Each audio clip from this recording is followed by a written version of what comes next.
This that A1 Perico flow, you know? It's that kind of flow that could change your life.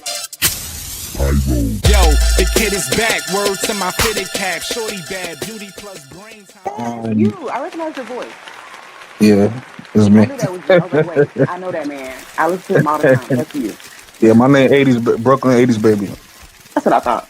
I had to get that off. I was like, I know that. I know that voice. Do me a favor, subscribe to the channel, like the channel, hype the channel, all of the things. Holla at me in the comments. You already know. You holla at me, I holla back. And I appreciate it, man. Listen, I did a little look at my analytics, and I'm noticing that when I put out content,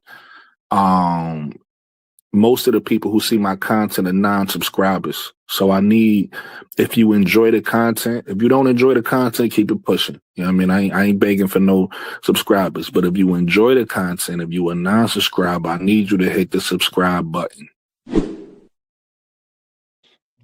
What's good, everybody? It's your boy, Brooklyn 80s, a.k.a. the one-man band, a.k.a. the one-man Army A song, back with another good episode for you guys today. Dubs in the chat. Everybody coming in, hit the like button for me. Also, dubs in the chat. Another big win. Another solid win. You know what I mean? Another solid win by the Atlanta Dream. 2-game winning streak. I like what I'm seeing. Another dominant performance by Angel. Yeah, dubs in the chat. Today we're gonna have a good episode. We're gonna be talking about a few things, but you know me, I'm not gonna get into it until everybody start piling in. But we're gonna talk a little bit about sports betting today. We're gonna talk a little bit about the Clarkies. We're gonna get into the Clarkies a little bit. We're gonna talk a little bit about what's happening, with the trade deadline. It's not much news right now, so we're gonna talk a little bit about that, and we're gonna get into some other things. But everybody, come in, hit the like button for me, and let's get to it, man. Let's get to it. Your boy is fully monetized now. You know, shout out to me. Let's round of applause for me. Round of applause for me. You know what I'm saying? So, until everybody start joining in, I want to talk about the show that I'm trying to create. Basically, it's going to be the show that I'm going to try to build.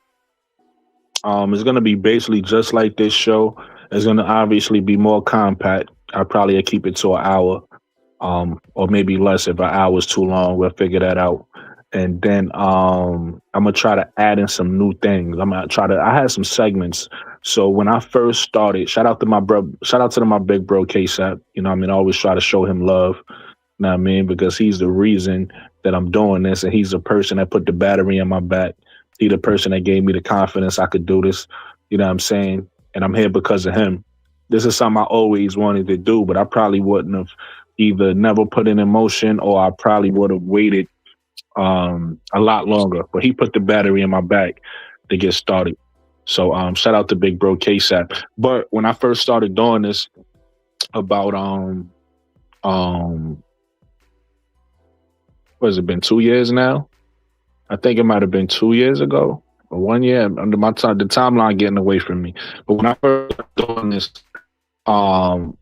and I kind of got my show on track, I had some segments that I wanted to start introducing. I just never got around to it. So I created them and I put them to the side. So those are the things that y'all going to see when I do my show. I'm going to just try to, I'm going to try to do fun things. I'm going to try to create different things that people, some unique things that people aren't doing, things that's fun for the community.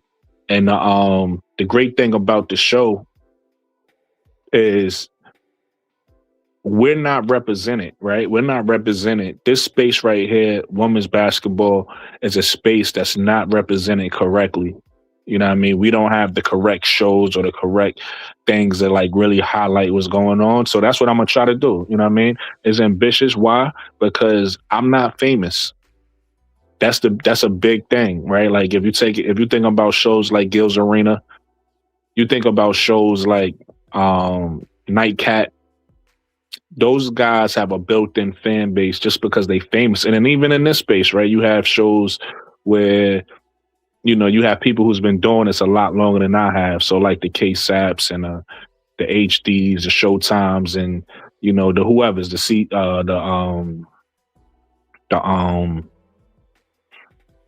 Sets Talk Sports. You got people that's out here with bigger followings than me, huger followings than me, right?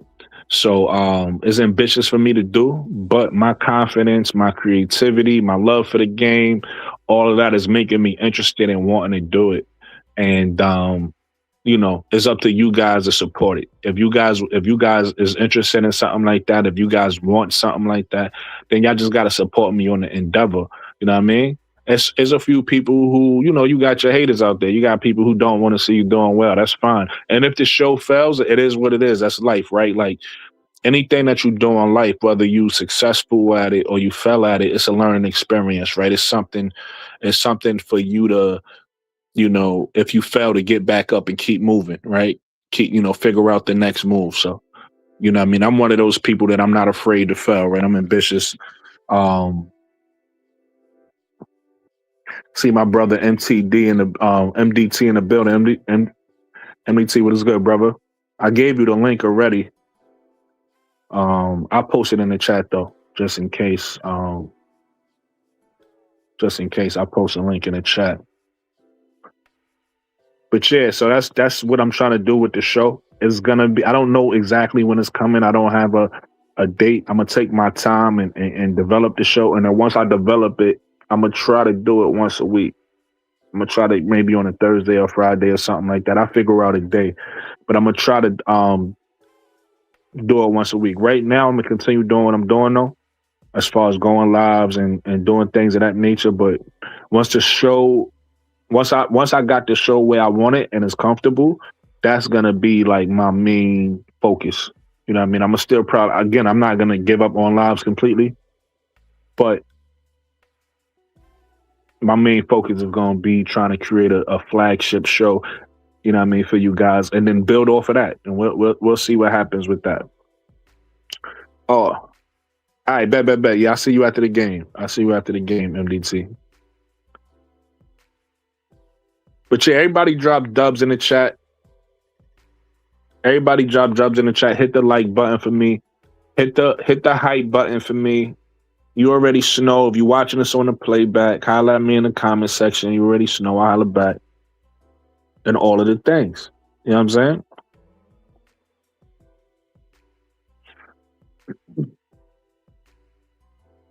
Dubs in the chat.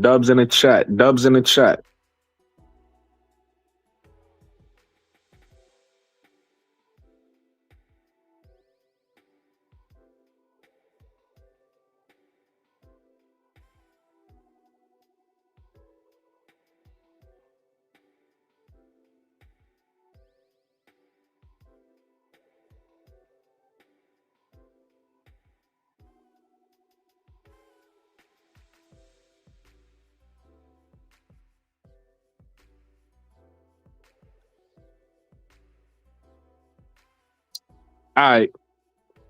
So it's another topic I wanted to get into. This is not really a topic. This is more of an intro. This is more of this is before I get into the topics. I wanted to touch on the sports betting, right? A lot of y'all probably seen my video I dropped on it. But I just wanted to get some more thoughts on it. No punishment handed out. No punishment handed out from for Angel or Paige, as I thought it shouldn't have been.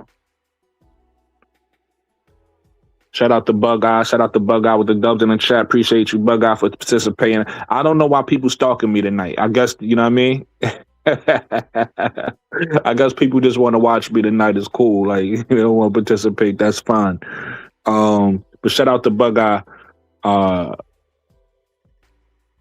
With the dubs in the chat.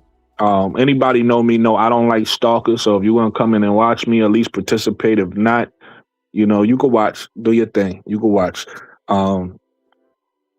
Shout out to Green Thumb. In the comments. But yeah, so the sports betting thing, right? So I dropped a video. I gave my perspective on it, and I'm happy that it's been no. I'm happy that Kathy did the right thing. I'm happy Kathy did the right thing. I'm happy it was no punishment. Obviously, we know that's something that you can't do in sports. You can't joke around like that. You know what I mean? Even on jobs, like one big thing with certain jobs, if you work certain jobs, you understand what I'm about to say. You can't receive bribes.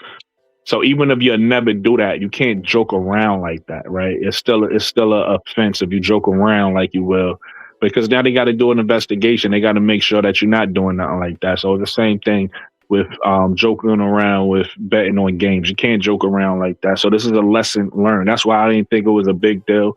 I thought, you know, in context, like I said, if understanding the context of it, understanding that Angel and Paige was just being playful with each other. They wasn't even serious. They was having fun. You could tell when the reporters asked both Angel and Paige about it after the game, they was both caught off guard. Like, huh? Like, what are you talking about? Right?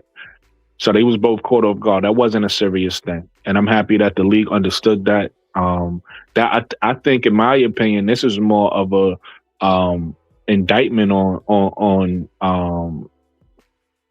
Kathy, right? Because either Kathy, right? Because maybe she's not in control of the social media. So let me not say it's on her. But whoever put that post up, those are the people who's to me more, because you should know better, right? You running a business, you should know better.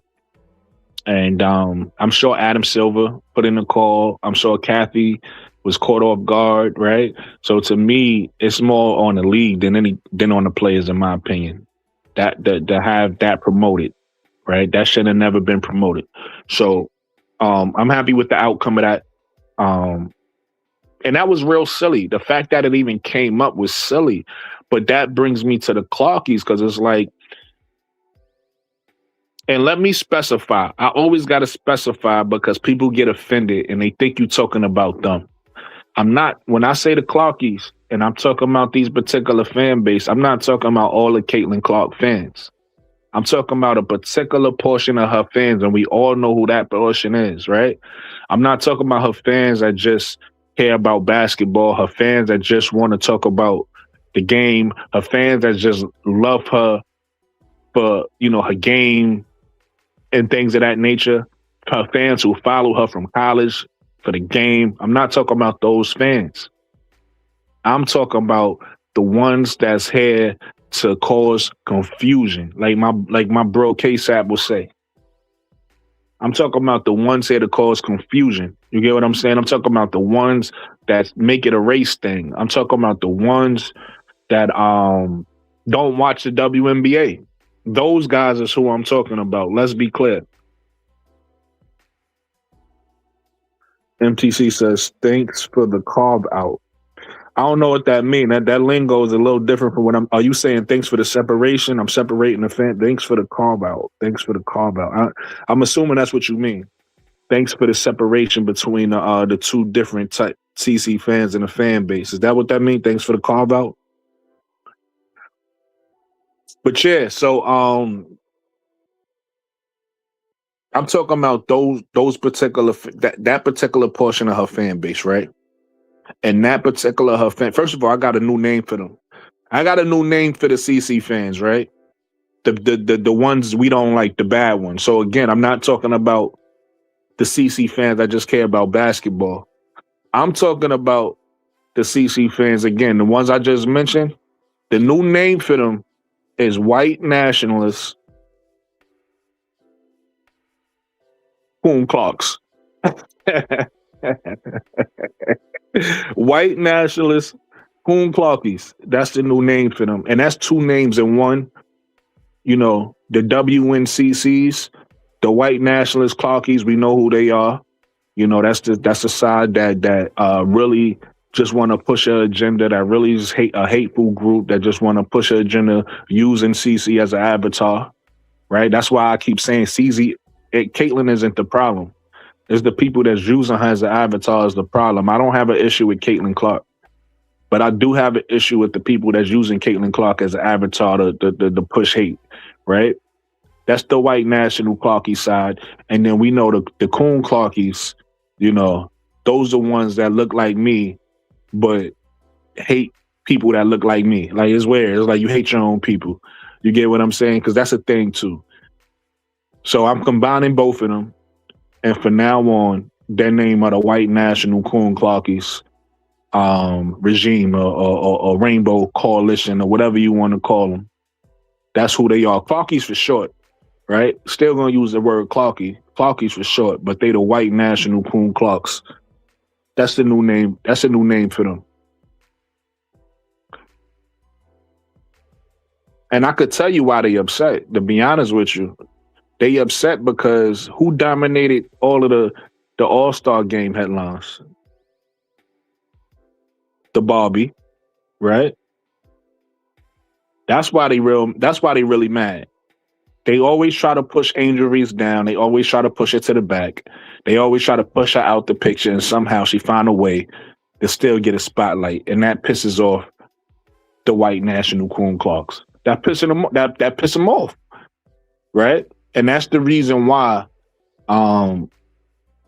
you get things like, oh, suspend them. They need to be suspended. Something gotta happen, right? They mad that the All-Star Game, you heard the cheers for the one with the machine. You heard the cheers for Caitlin Clark. And then you heard the cheers for Angel. They don't want to talk about that, though. We heard it in real time. We get numbers that's doctored that push to us. We get lies that's doctored that's pushed to us. But then we see stuff in real time. We see Angel Reese's shoes come out, and then look, who got the better shoes? Not according to me, but every time a broadcaster see Angel shoes and CC shoes, oh, Angel, I prefer Angel shoes. You know, my mom and my girl don't even watch women's basketball, but when I'm live, they'll see me and they'll see Angel shoes in the background. Oh, those are nice, right? Angel just naturally got shoes you want. People want the shoes. The Barbie sells out. Angel Reese is marketable. Angel Reese has personality. This is why they mad. Because everything they want you, this is what they want you to believe. They want you to believe she's not attractive. They want you to believe she looked like a sloth. They want you to believe she can't play. Her game is trash. Right?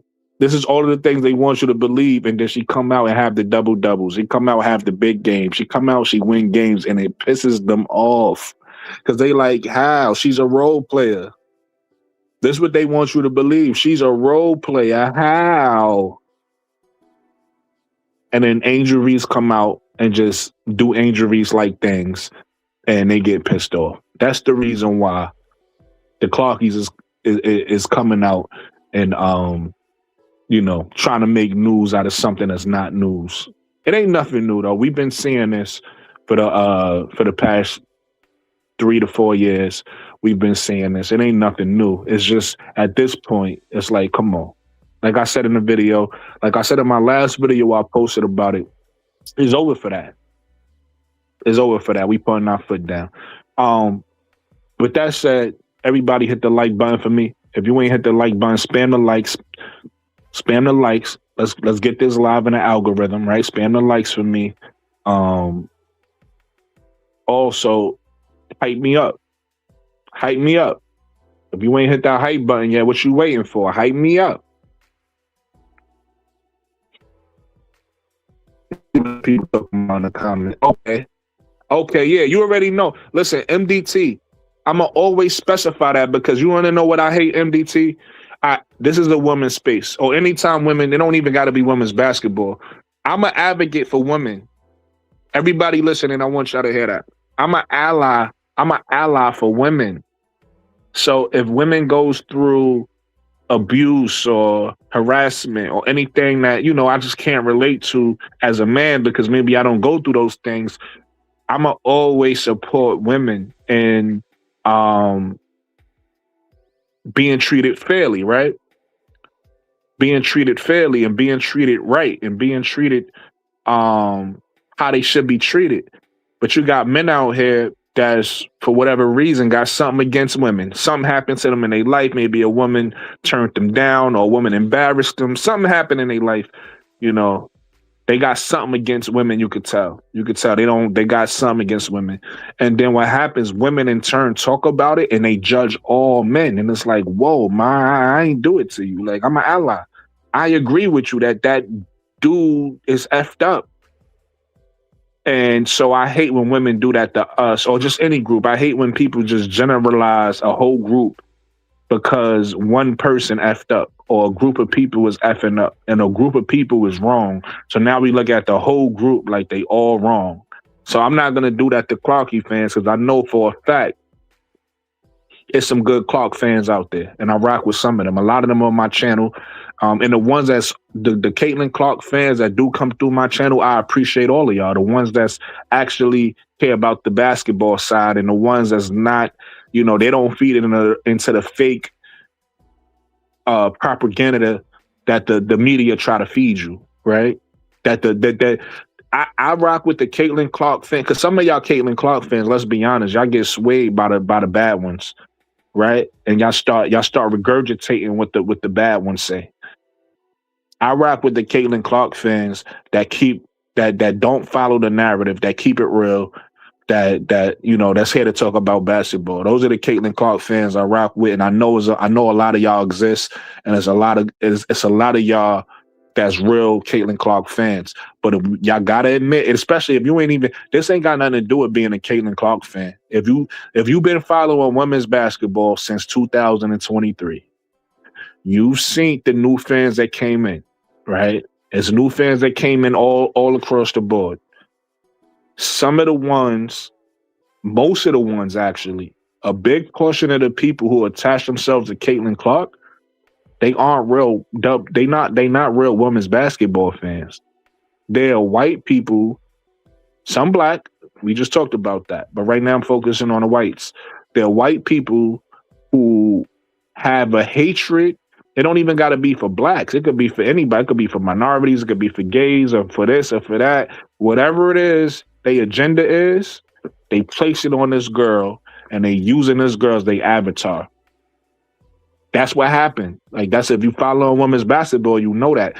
And even if you one of those fans, you know who you are. You know I'm telling the truth. You know I'm calling you out. You hear what I'm saying?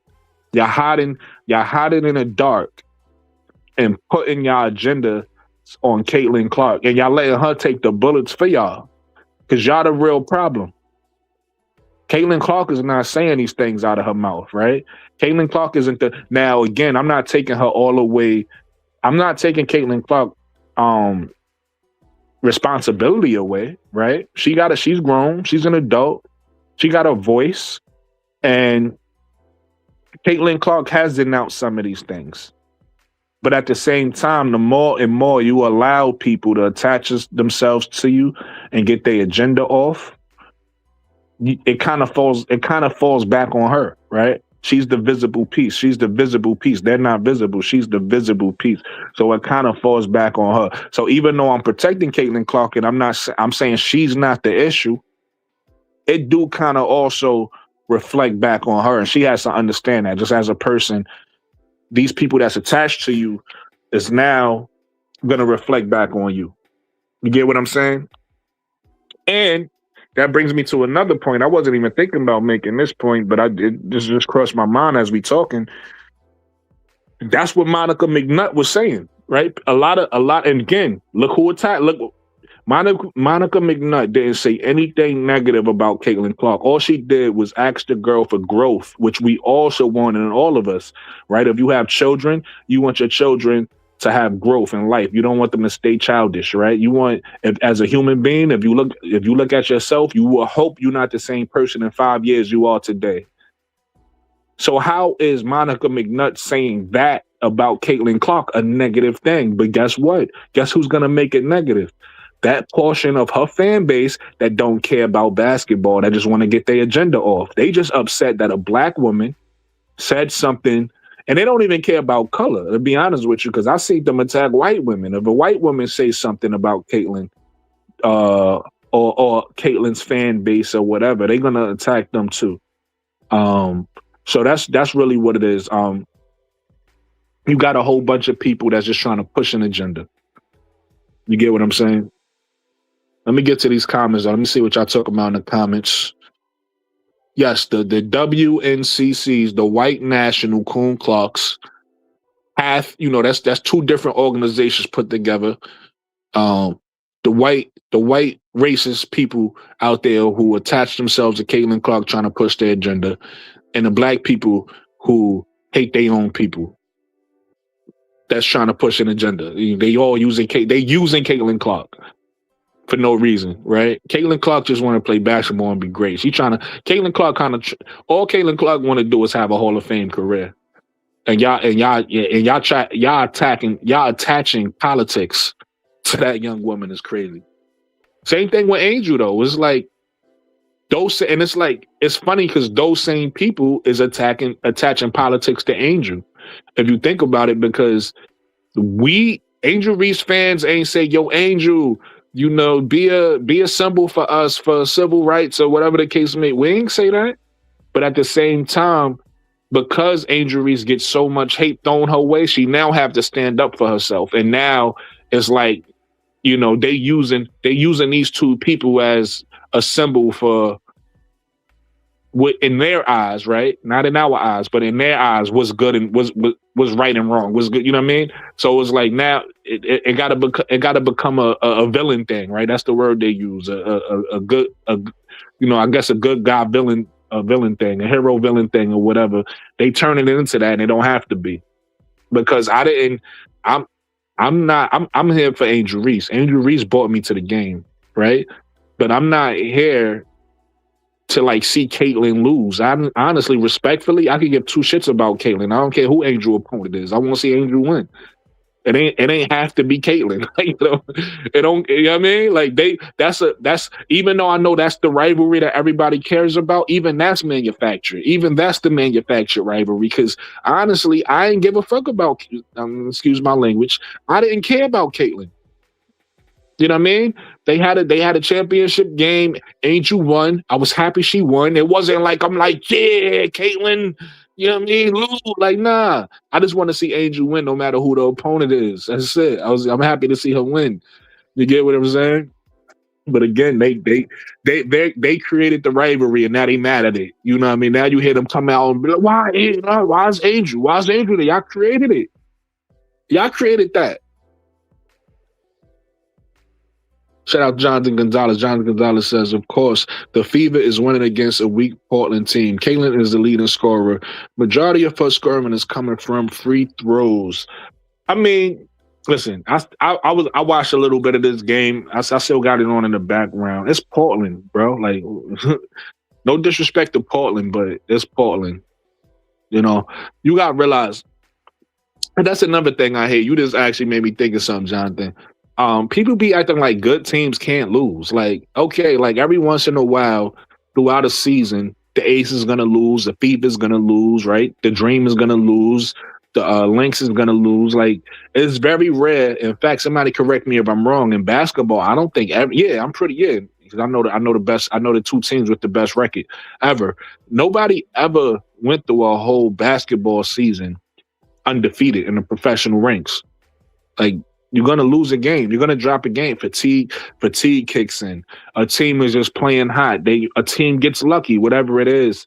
So I say that to say, respectfully, and I say this respectfully, Portland they losers, bro. You know what I mean? Yeah, you're going to, of course. But, shout out to Caitlin. You know what I mean? Let her have her good game, man. The games, and I haven't been watching this game today. I have some other games in the past. So Jonathan or MDT, whoever's watching the game right now, y'all can correct me if I'm wrong. If she's having a good game, great. As long as she's not being handed the game, because we've seen that game too. Again, that 45 and 10 don't even count to me, because that was a game where you could tell they just gave her every call in the book. If she actually going out there and she's playing and she's cooking, let her have a good game. I don't think there's nothing wrong. You know what I mean? Caitlin is a good player. She's not trash. The problem is when they overhype her. The problem is when they act like she's somebody she's not. The problem is when they say she's better than everybody and it's not even close. That's the problem. But you know, Caitlyn is a talented player. So if she's coming out against Portland and she's making it look easy, it's Portland. Like, what you want her to do?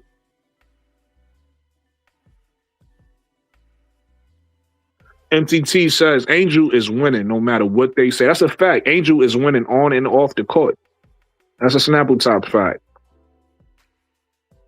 MTT says 72-10, 73-9, won a championship. One did not. That's a fact. Jonathan Gonzalez says Angel Reese is, I feel you what you're saying, Brooklyn, but when Caitlyn plays real competition, she don't perform that elite. I mean, that's her growth.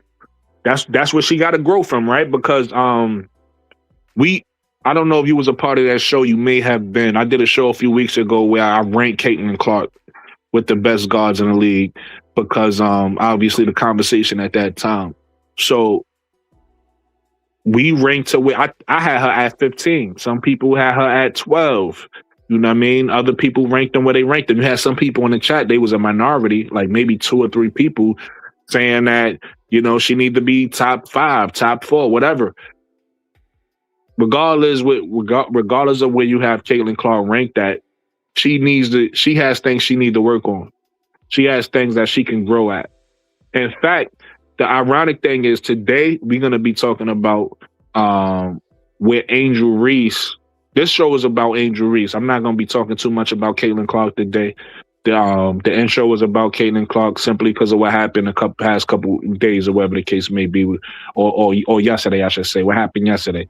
So I just wanted to address that. But today, this show is really more about Angel and some other things, right? We're going to talk about some other things. But I say that to say I can do a show. And like I said, a few weeks ago, I did a show about Caitlyn where we ranked her, but we didn't rank her game. We didn't actually talk about her in a way where what she needs to do well. So I could do that in the future. I could have a show talking about Caitlyn and we could really discuss, Jonathan, the things that she's elite at and the things she's not elite at, the things she needs to work on, the things she needs to get better, and all of those things, because that's the issue, right? You're saying, Jonathan, and I agree with you, that, you know, she struggled against elite competition sometimes. But again, that's the growing pains of a third-year player trying to find their footing, right? The media will tell you she's the MVP and she's right up there with Asia. In fact, the media probably would want to tell you, they ain't saying it yet because it'll sound crazy, but the media probably want to tell you that she better than Asia because, again, they already done throughout there that she, you know, they say she's the best guard in the league. They really want to say she's the best player in the league. They really want to get it to that, but they can't get it to that because Asia Wilson still exists. And that's the problem you probably having, Jonathan, and I understand that because when people come out and talk about Caitlyn Clark, they start lying. They start acting like the girl could do things she can't do. All of a sudden, she's Superwoman. So I understand where you're coming from, Jonathan. But to try to act like the girl is talentless or the girl is an elite player, me personally, I'm not going to go that far. I don't know how you feel about that, Jonathan. I think the girl is one of the best players in the league. I think the girl is a star in the league. I think she's one of the top guards in the league, right? I think she's one of the top players in the league. Is she the best player in the league? Not even close. You get what I'm saying? Not even close. Let me drop the link, though. Did I drop it already? I'm not sure. I'm going to drop it again if I dropped it. Oops. I always do that. One of these days, I'm going to end the stream too early. I almost ended the stream. One of these days, I'm going to end the stream too early. Where my likes at? Y'all running my likes up? I see a bunch of people watching me. I only see 3 people on my chat. That must mean I'm doing something right, though. Because the people who watching me not talking must be people who really don't want to, like, let me know they here, or they don't really want to subscribe, but they like, I'm going to watch them anyway. You know what I mean? Because I understand. I'm good. I'm the one-man band. I understand. I'm good at what I do. You know what I mean? I'm an interesting listen. I know. And I know some of y'all might have some of you guys might also still have the Indiana game on. I get that. Y'all might still be watching the Indiana game. I get that. MTT says Men will be a problem for sure. Minnesota, yeah, I don't even think they will be. I think they are a problem.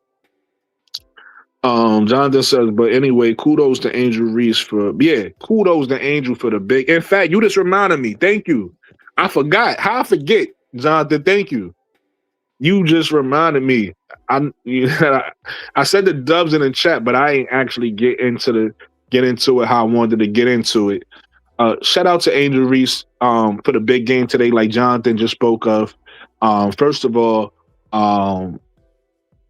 most assists in Dream history. So shout out, congratulations for that. Breaking records, right? That's a funny thing too. Like, and again, this is not like making this a Caitlin Clark, Angel Reese thing. When I said breaking records, it made me think of something Caitlin Clark fans say to me all the time. They be like, oh, every time they hit me in my comments or whenever they got something, they be like, she's breaking records, right? Like Caitlin Clark is Angel Reese is breaking. They both breaking records, bro. Like they both breaking records. But shout out to Angel Reese for another record broke. Like Jonathan said, another monster game. And this ain't nothing new. In her past 5 games, she's been on a tear. But 21 points tonight, 13 rebounds, 2 assists, six offensive boards. Let's be clear. 6 offensive boards, 2 steals, 42% from the field, 2 3-point shots made. Right? And I think she was 2 of 5, if I'm not mistaken. Y'all correct me. I think she was 2 of 5, 40%. I believe that's 40%. If I'm not mistaken, from the 3-point line. But yeah, monster game from Angel.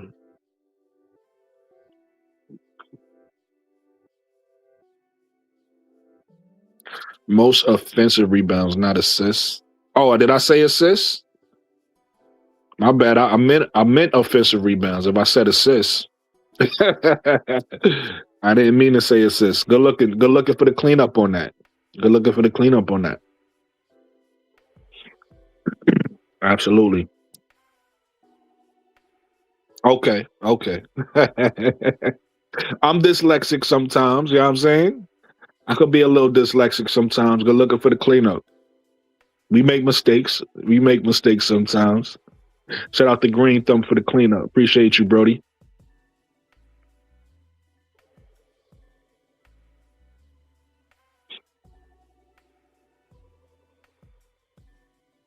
But also, not just giving Angel Reese credit, though. Shout out to everyone. Shout out to Bree Jones. Shout out to Izzy Borlace today. A lot of people don't like to give Izzy Borlace her credit. But Izzy Borlace is a big piece of what Atlanta's doing.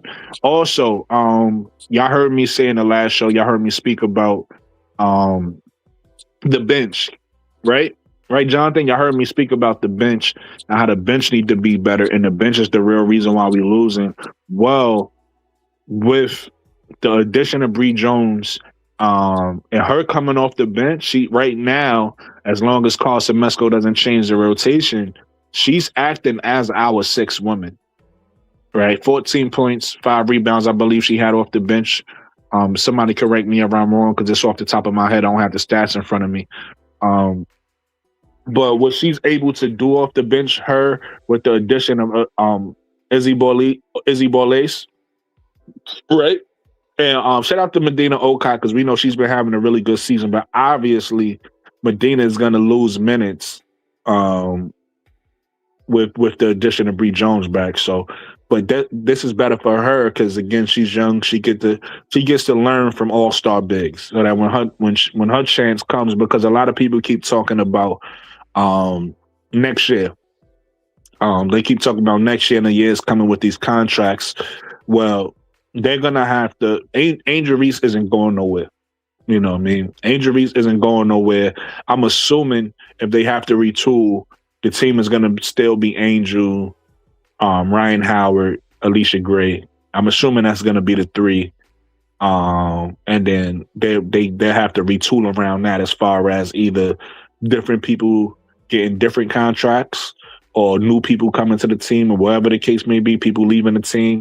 But Medina Okot at that time may be the starting center for the Dream. So this is perfect for Medina Okot to be able to learn behind all-star bigs. Since Medina's already good. She's already a good player. So learning from Bree, learning from Angel, learning from the bigs that's on her team. When her number is called and she's starting, she's probably gonna be an all-star big as well. Right? So the bench is getting better, right? The bench is getting better, and that's still with Tahina Pau out. I like what Jalen Sherrod is giving us. I like her as a backup because we really don't lose anything as far as like speed and ability that Jordan Canada gives you. So that's the only thing I'm gonna be like kind of having my eye on when Tahina Pau comes back is how's the point guard, because I feel like that, I said this in the last show and I still feel the same way. I feel like if we do make a move, it's for a veteran point guard who could play make. And it don't have to be a scorer. It don't have to be anybody that's a role player. And we don't need a star. We need, a role player, somebody who could come in and get downhill and score themselves when they need to, but make plays for others. I feel like that's what we need, but that's what we have.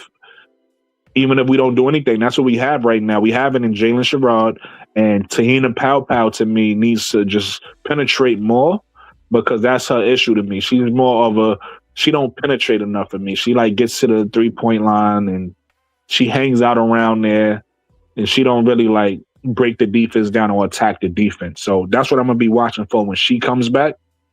Outside of that, because I heard a lot of people talking down. Listen, you guys got some high standards, man. You guys got some high standards for Angel Reese's team, because I'm not talking about. That's another thing I wanted to bring up. Something else that crossed my mind I thought about earlier today. Why I don't see nobody in the chat talking about how bad Jose Fernandez sucks? Because if this was Carl Semesco, he lost that game against Dallas, and we lost tonight, how Dallas just lost 2 in a row. All I would hear is about how Carl sucks and his rotation sucks and what is he doing and he need to get Angel the ball and blah, blah, blah. That's all I would hear. Y'all know y'all want to say it. Like, I can't wait to complain about the coach. So why y'all not complaining about Jose Fernandez? Why nobody in my chat talk about Jose Fernandez? Huh? Why nobody in my chat? What's his name? Don DeMarco? What's my man name in New York? Why y'all not talking about him? Huh? Exactly. Exactly my point. Y'all got high standards for Angel Reese's team. You guys is crazy. You listen, I think y'all just stressing yourselves out. Y'all, before y'all watch an Angel Reese's game, a lot of y'all need to light up. I think y'all need to light up. You know what I mean? Weed is legal now. Go to your local dispensary. You know what I'm saying? Get you something to help you relax. You know what I mean? Shout out to Issa Luna. Issa Luna says, "Hey y'all, go like the video. A b-ball pops up. A basketball pops up." Shout out to Issa Luna, my biggest supporter, the biggest. But yeah, why nobody talking about how bad Jose Fernandez is, or Len Roberts is, or all these coaches who could do better? But everybody, every other show want to talk about Carl Semesco. By the way, it's the fourth most winning coach in Atlanta Dreams history. By the way, had the number 1 record in, I believe, if I'm not mistaken, didn't he have the number 1 record in the league last year? This is a guy who y'all saying sucks. Why Jose Fernandez isn't getting Jessica Shepard the ball more? Why y'all not talking about that? You know what I mean? Why Don DeMarco ain't getting JJ the ball more? Why y'all not talking about that?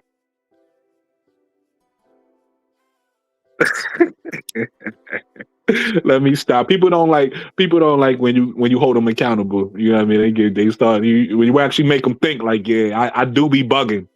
I do be bugging because if this was a 2-game losing streak right now, you know how y'all be on it. Oh my God, he sucks. He needs to be fired. um,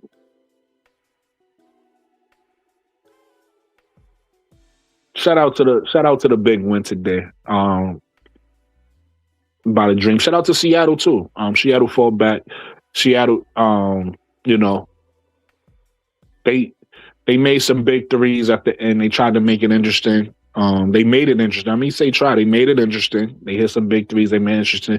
Seattle is a talented team. In fact, that's going to bring me to my next topic.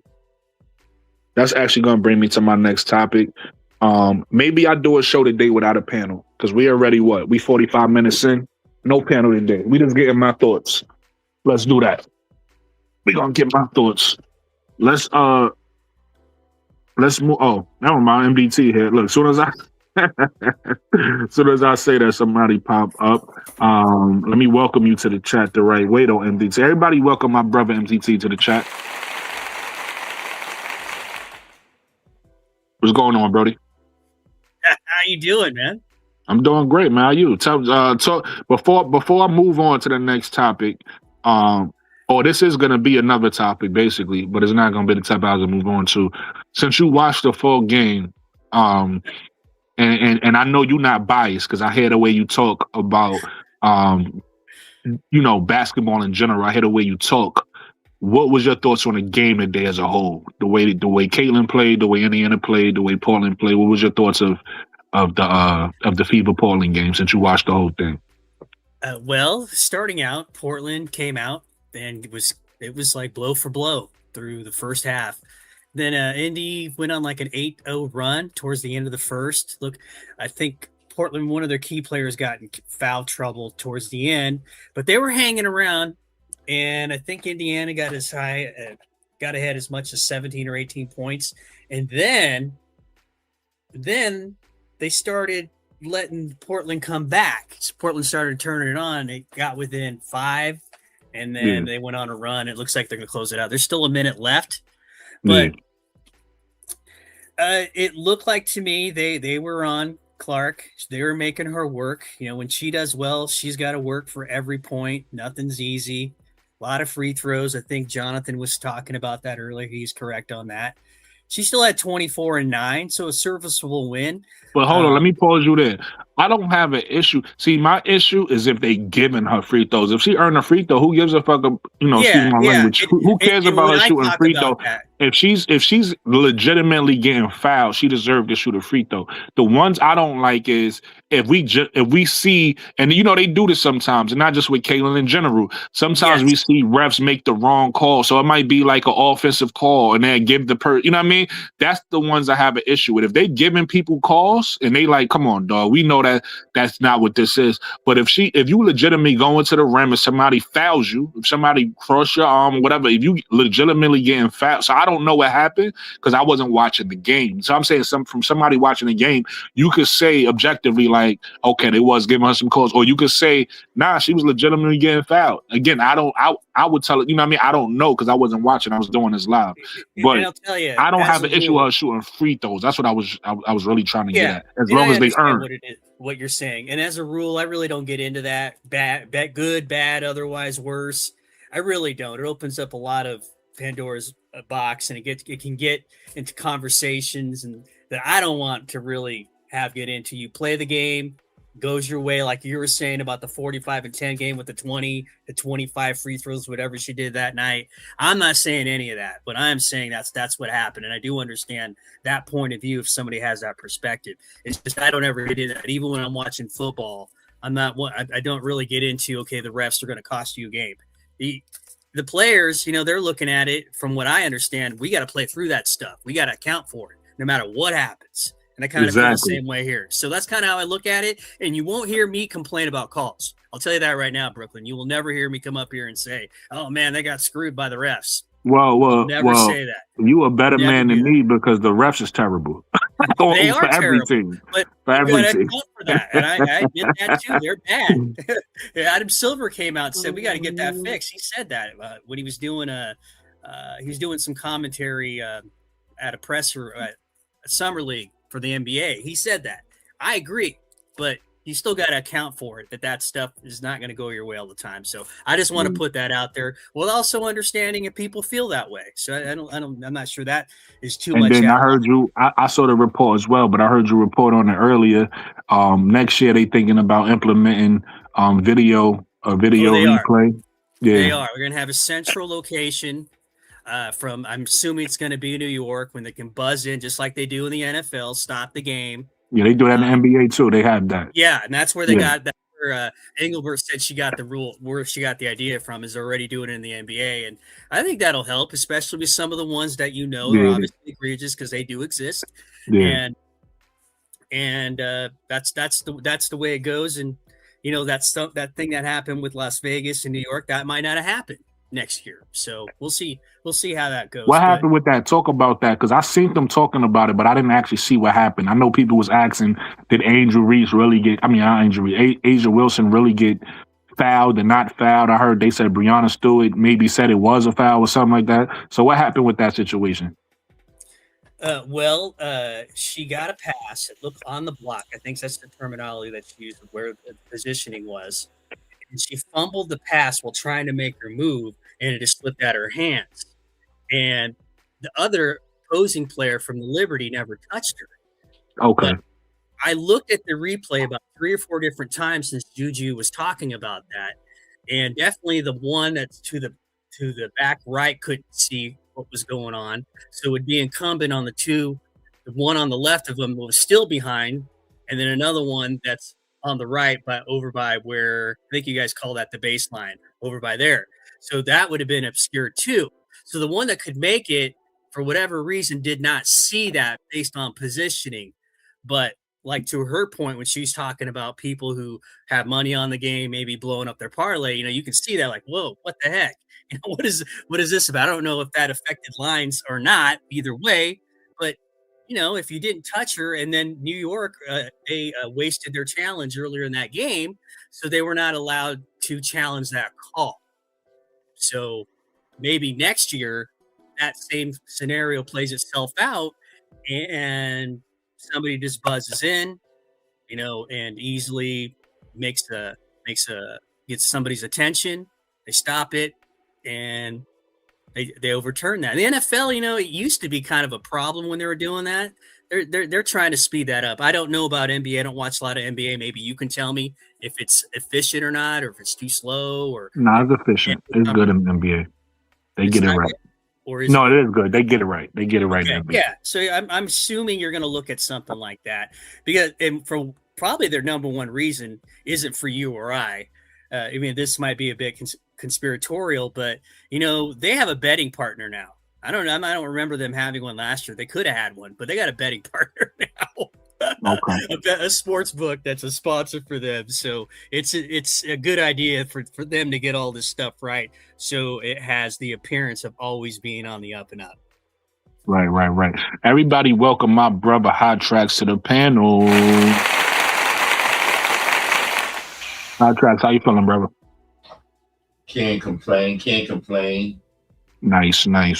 Hot Tracks, what was did you watch the Fever game as well or no? Yeah, I was watching. I turned it off. But about this New York thing here, I get back to that in a second, about the New York situation. Yeah. I think the calls balance themselves out, because the call before that on with the offensive, the defensive foul, that should have been an offensive foul, with the elbow to Gray Chin. Chelsea Gray Chin, yeah. Yeah. I think I think it was 2 bad calls. So yeah. Yeah. But didn't they look at that one though, Hot Tracks? And that's what I don't understand. They looked at it, but I don't know if they looked at it because sometimes they just look for certain things, and then it's up to the coach to challenge it for them to get a result for the other thing. But you would think that they would call an offensive foul if they actually saw it. What I want to say, they called the foul on Gray and left it that way. Is that how you look at that? Yeah. It I was forgot like it that was part. simultaneous. Maybe they saw that she fouled before she got hit in the face, but Yeah. it should have been something either way. It should have been, you know. Uh, excuse me, Moment Hot Tracks. Okay, Brooklyn, you're gonna have to prepare yourself for this one. CC had a triple double. So Yeah, I was gonna ask you to talk about it because I see. Listen, this Bob Jones of real money. Like so, they get ahead and talk about it. You know what I mean? Let's give our Fever fans what they want. Yeah. I knew that was going to happen because they kept her in there after they had a big lead. 34 minutes. That's a bit of a high for a while. So But see, that's not surprising. I mean, I didn't watch the game. Like I said, I was doing a live, so I wasn't able to really tune in. But CC has the ability to get a triple double. Like that don't really surprise me. Like people saying it as if like that's surprising. CC is a great player in this league, right? Like again, people. The problem is when people talk about CC, they have a hard time placing her where she belongs. So people either talk about her like she's above everybody else and it's not even close, or people want to talk about her like she trash or she in the dungeon. Yeah. She's neither. Right? Yeah, they're She's both wrong. Both are wrong. CC is a top player in this league, though. She has the ability to get a triple double. Yeah. Like she's good, right? She one of the top, regardless of who you think. You could think she's a third best, you could think she's a second best, or you could think she's the best. Regardless of where you got her ranked, she's top 3 on the FIBA. She's you know what I mean? That's where she ranks. So 1, 2, or 3, wherever you feel like she's at, she's a part of that top 3. If you start talking about the league, whether you think she's a top 5 guard in the league, whether you think she's top 10, whether you think she's top 15, it don't matter. She's still a top guard in this league. Like she's an all-star player. So again, people got to stop. See, my problem with people is to just tell the truth. If we tell the truth, we won't have no issue. It's the problem when you start lying. So that's why, like, even what you were saying earlier, a few seconds ago, MDT, is of saying not entering certain conversations. I don't think there's anything wrong with entering any conversation as long as you're going to enter the conversation from a standpoint of I'm going to tell the truth. So, like, even if you talk about the refs, we can all admit that the refs is bad for every like the refs is not extrally bad for one team than they are for another team. Now we can admit 17 foul shots. Well, I was about to say we can admit at times, right? And this is just honesty here. Caitlin Clark fans might not like this, but this is honesty here.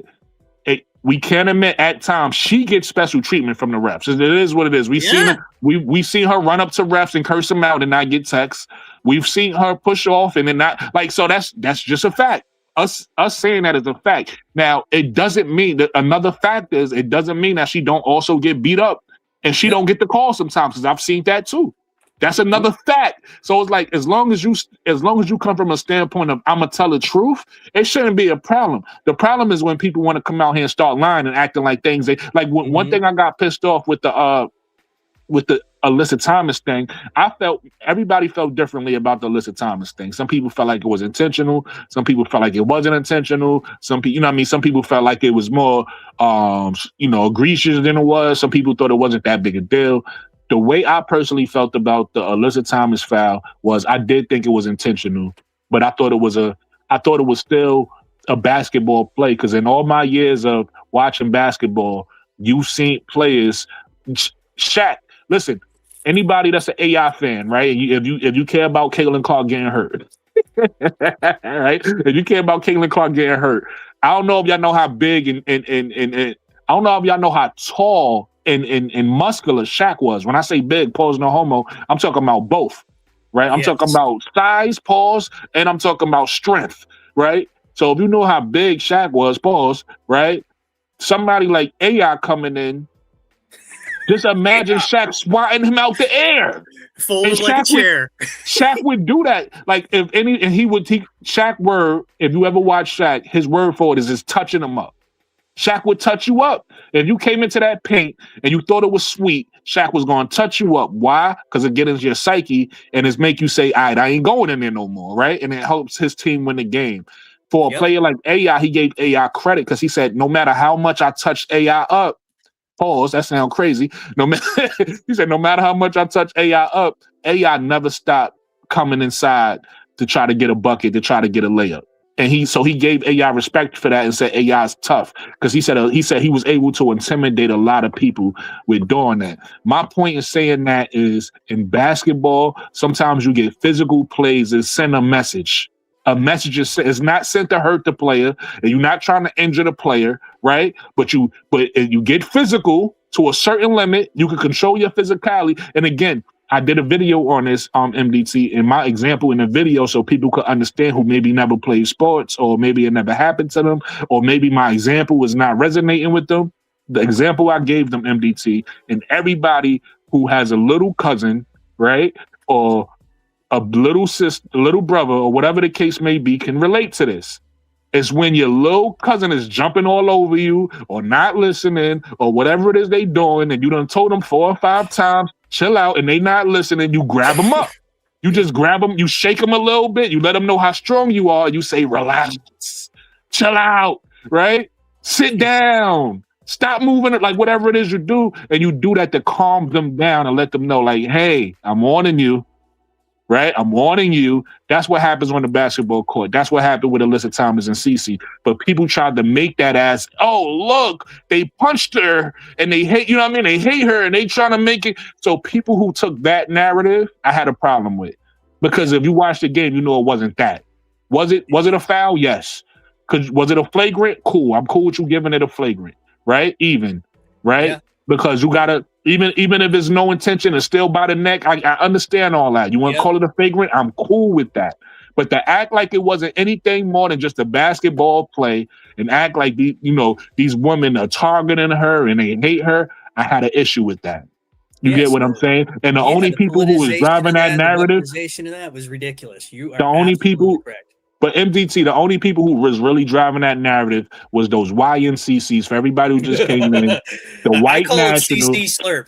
Yeah, you call them. I like your name for them too. I heard you say that in Juju chat, CC Slurp. But the CC white Slurp. nationalists, Coon Clocks. That's two different groups. Out of the way, I'm grouping together. The white nationalists is obviously the white fans that's trying to push hate. Right, and the coon part of it, the Coon Clocks is obviously the black fans who hate their own people, right? Because we see that a lot. We see that a lot in the comments, right? Yep. The white nationalist Coon Clocks was pushing that narrative. If you turned on your TV and you was tuned into a certain channel, you was hearing them talk about, oh my God, look what they're doing. And these are people who don't even watch, right? Yeah. Because they'll tell you in the same thing, I would never watch the sport. Well, if you don't watch, why you got an opinion? The same people who never watch was starting to push this agenda, and then people on that do content channel, the talkie channel, the Slurpee channels that you talk about, they started to push that agenda. And that's what I didn't like, because that's nasty and that's not true. So again, I'm gonna land my plane with this.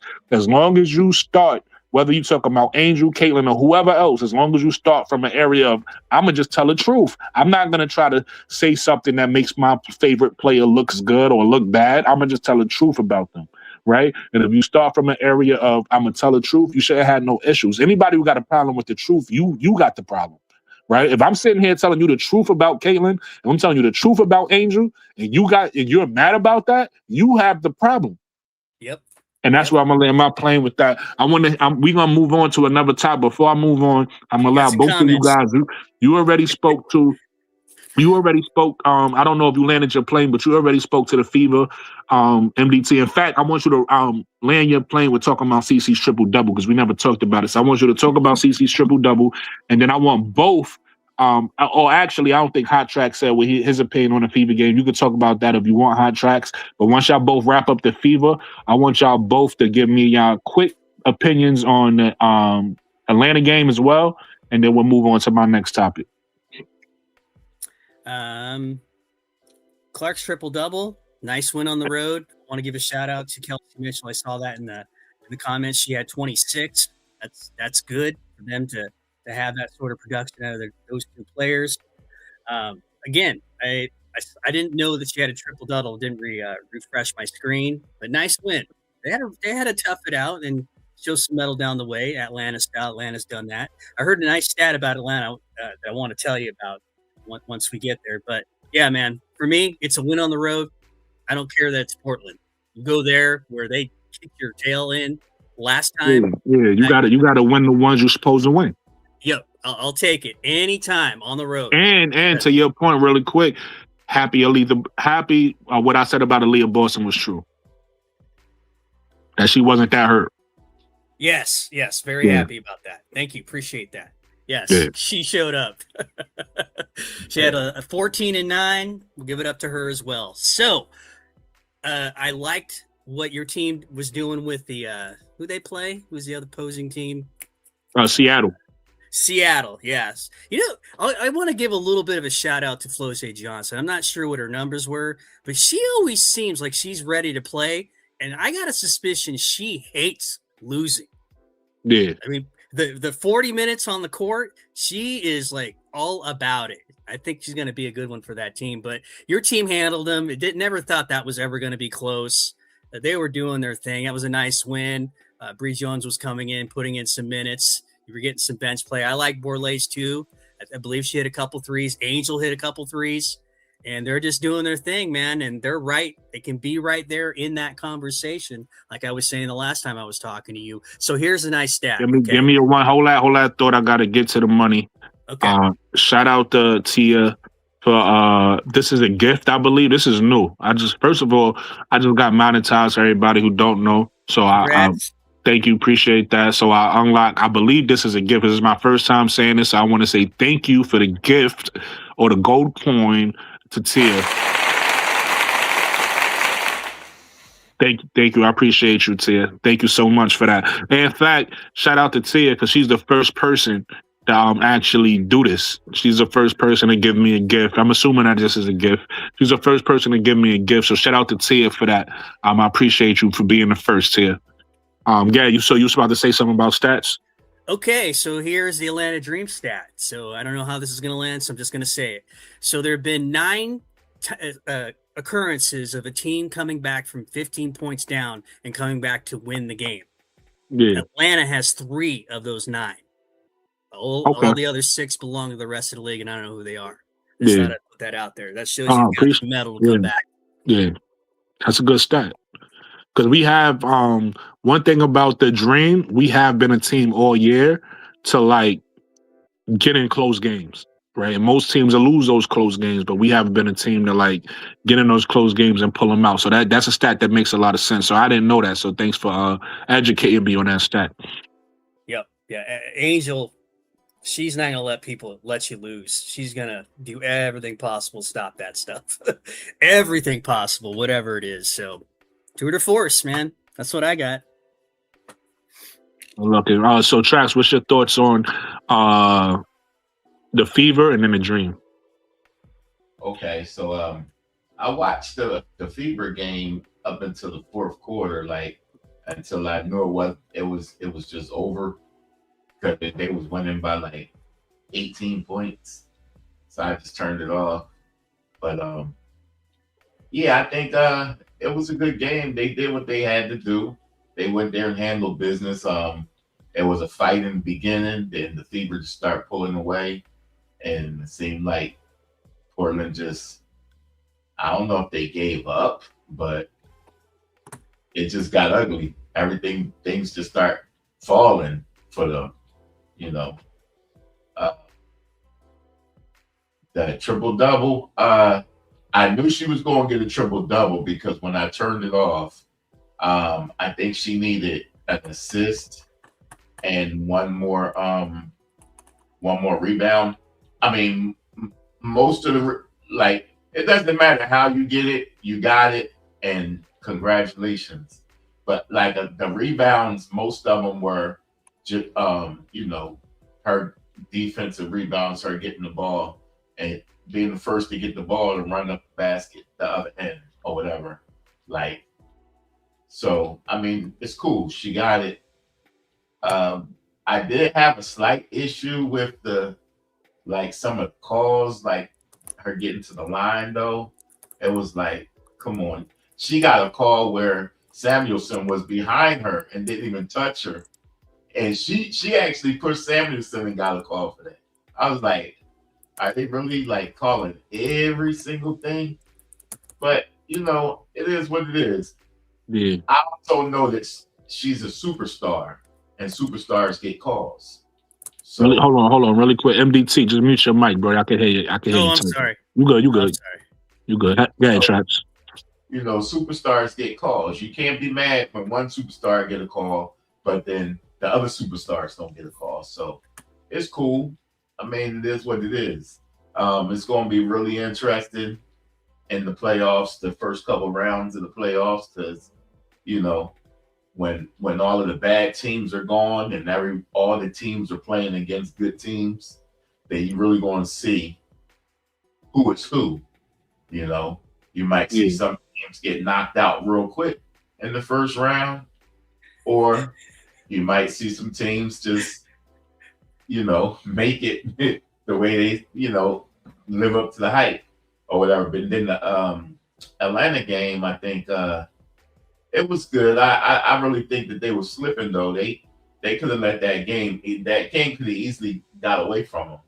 Like they were getting, I guess, a little too comfortable because they had came down to four, the lead down to 4, but then they ballooned it back up. Howard, she wasn't real good on offense, but she played a stellar defensive game. I think she had 4 steals and 3 blocks or something like that. Right. At least Howard did what we said. Like to your point, she's still struggling offensively, but at least it seemed like today. You tell me how you felt, Hot Tracks. It seemed like today she didn't just rely on just her shooting. She tried to do some other things a little bit too. Yeah. So she did her She could thing. do more. I'm not giving her a pass. She could do more, but I'm just saying it seemed like this wasn't a game where it was just because in the other game, the game against Dallas, she literally was just relying on that shot, and it's like without her making a shot, she didn't affect to my opinion anyway. She really didn't affect the game a lot outside of her shooting. Whereas I feel like today she affected some other areas a little bit more, but she could do more. Like this is not enough, but I'm just giving her a little bit of credit. Yeah, but I mean, she shot 13 shots though, so she was 3 of 13. Angel had 12 shots and Gray had 13 shots. So y'all shot around the same amount of shots. It was just Angel got the most out of all of them. TRA, I think, yeah.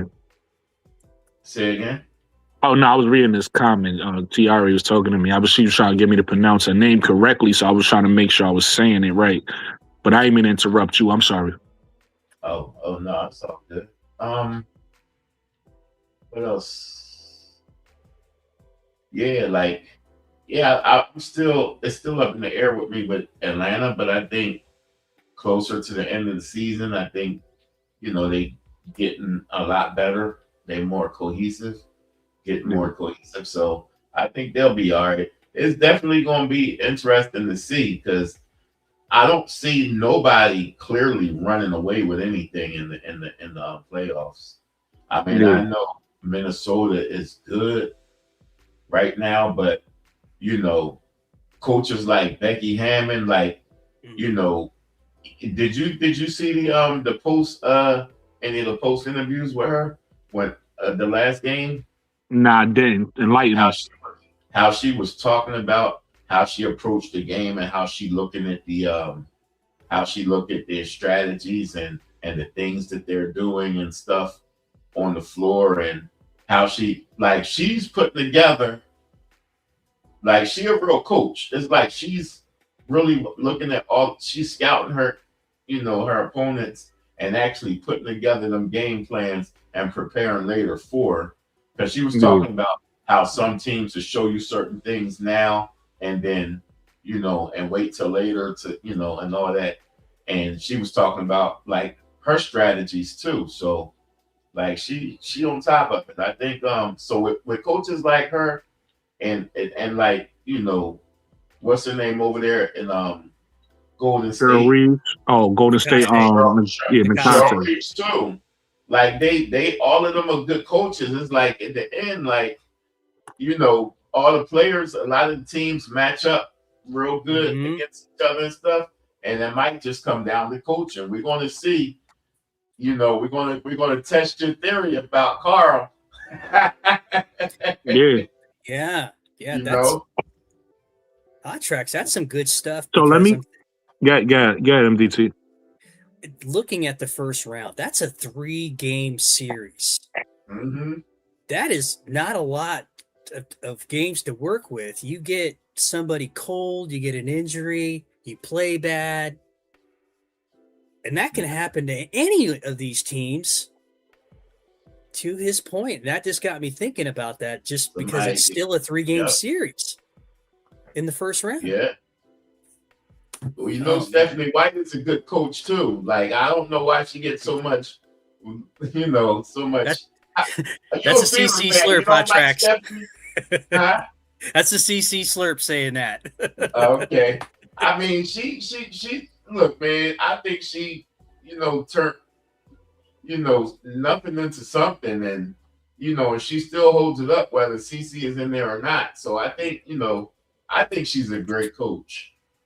Yeah, it's hard to argue with what she did last year with that hospital pass team. I mean, it's really, really hard to argue with that and doing what they did. So she has got some equity in that team so far as what she can do and their confidence in her. So yeah, it's a Slurp people that say that stuff, unfortunately. So Indiana, they scary. Indiana is scary because they could go on a run, but they also could get inconsistent too, like Atlanta sometimes. Yeah. So like, and Brooklyn was talking about that earlier today in his live. Said, listen, any one of these teams can have a bad game, a bad stretch of games. And which is why he's saying, listen, you know, you got to show up. Whoever you have, whoever your horses are, no excuses. This is it. Yeah. What are you going to do? So, yeah, 3-game Nobody series, you better bring it. Right. Nobody's talking about Washington either. They creeping up. Oh, love Washington. I love them, man. They scary. They getting scary too. They getting it together. Yeah, so your Centron is a problem. I wanted to touch on something you said, pause, Hot Tracks, because I just want to like, let's be clear. I'm not saying Carl Shemesko is the best coach in the league. If that's what people is taking from when I say he's not a bad coach, right? What I'm saying though is he don't deserve what a lot of fans do to him, which is they criticize him. And I get it. Listen, I understand, again, if you're talking about Caitlin Clark or you're talking about Angel Reese, you're talking about two players that has some of the most eyes on them in the game. And so their coaches and their teammates is going to have a lot of eyes on them. So they're going to get overly analyzed. 1,000% understand that. But that goes back to what I was saying about Caitlin Clark earlier about telling the truth. If we're going to talk about Stephanie White or we got to talk about Carl Shemesko, we got to tell the truth about them. Not how we feel because we upset in the moment or something didn't happen our way, so we mad. We can't do that. We have to tell the truth. And the truth about Stephanie White, to your point, Hot Tracks, is she a good coach? Does that mean that she can't get critique? No. Right? Does that mean that she can't do certain things better? No. Does that mean that she won't make mistakes? No. But it does mean that she knows what she's doing. Trust her. Trust that she will adjust and she will learn from whatever mistake she make, right? Same thing about Carl is what I'm saying. So again, when I tell people, hey, he's not a bad coach, it's because the things that they critique Carl for ain't really Carl's fault. They said things like, well, Carl offense don't work. Well, that's not true. He got one of the best offenses in the league. Just because Ryan Howard is out there bricking it up don't make his offense bad. She's bricking it up. You get what I'm saying? If that's why I say like things like, yo, we look really good when all our shots is falling. All of a sudden, when all of our shots is falling, ain't nothing wrong with like even today, I'm watching what he's doing, or even like not even today, or you could look at and then this might be a bad example because both teams play bad. If you look at the Dallas game, because MSL, shout out to MSL, he was in here talking about how Jose Fernandez is a better coach, and I like the way he. But listen, whoever you like better personally is fine, and that's your preference. There's no argument for me there. But to act like, and you could say you like one coach better than the other. You could say, I think this one is better, Stephanie, but whoever, that's fine too. But to act like one coach is a bad coach and one coach is a good coach is disingenuous. That's just not true, right? And both coaches do things differently. So it's like it ain't even like they run the same offense, right? So it's like when you look at Jose Fernandez and what he does, he has more of a European style offense. When you look at Carson Mesco and what he does, he has more of a pick and roll offense, right? And it's based off pick and roll and spacing and this, that, and the third. But because it's based off pick and roll and spacing, right? And because people hear analytics and they think, oh, analytics is such a terrible thing because of the nerds in basketball who don't know nothing about basketball, right? The extreme. When you go to what we was talking about a couple lives ago, Hot Traps, when we were saying, don't overly analyze analytics. Like don't get too caught up in analytics, right? When you have those people like the nerds that's just like all they care about is analytics and nothing else, yeah, that's a problem. So when people hear any coach that's in the analytics, they start to say they start to think they think those coaches are that. And it's like, no, analytics ain't a bad thing. You should actually involve analytics in what you're doing, because why not get more information to help your team? Kind of to what you were saying Becky is doing on like more of an X and O's and showing your hand and not showing your hand standpoint. If you could get more information, one thing about Carson Mesco is he's a big film guy. So he deals a lot with film on teams, and he deals a lot with analytics, and he deals a lot with his system, which is a spacing. So he cares a lot about space. So when I talk about Carl, all I'm saying is he's not a bad coach. He got a good offensive system, right? His defense is obviously good because it's top defense in the league. We like the top fourth if it ain't changed in the last couple games. We the fourth best defense in the league, right? So that right there tells you he's at least a good coach. That's all I'm saying. Nothing more, nothing less. No, we get that. My only critique on him is his timely adjustments. That's where he'll let the game slip away, and sometimes you just gotta call the timeout just to get your people heads back in the game. Yo, listen, what's up? Come on. Right. Go for every 50-50 ball. I need you to put more effort, Right. Stop and what passes. But Trax, what I'm saying to that is that's okay, right? I'm not saying that anybody can have an issue with Carl or you can't critique Carl. So the only reason why I'm saying that is because you said that we'll see if my theory is right, as if I'm like, I think Carl's just going to go in the playoffs and kill every coach. That's not really what I'm saying. I'm just saying that in the playoffs is playing chess. So no, absolutely. That's when you get to see what kind of, not just Carl, but in all of them. That's what absolutely. So that's all I'm saying. I was just making that point. I was agreeing with you, but I'm just saying, just in case somebody misunderstood my point, right? Because sometimes you could hear somebody say something, like I just said, and you could go to extreme. People would say, "Oh, he's saying this." No, I'm not saying Carl is the best coach in the WNBA. Not what I'm saying. All I'm saying is the things that sometimes he get critiqued for is not really his fault.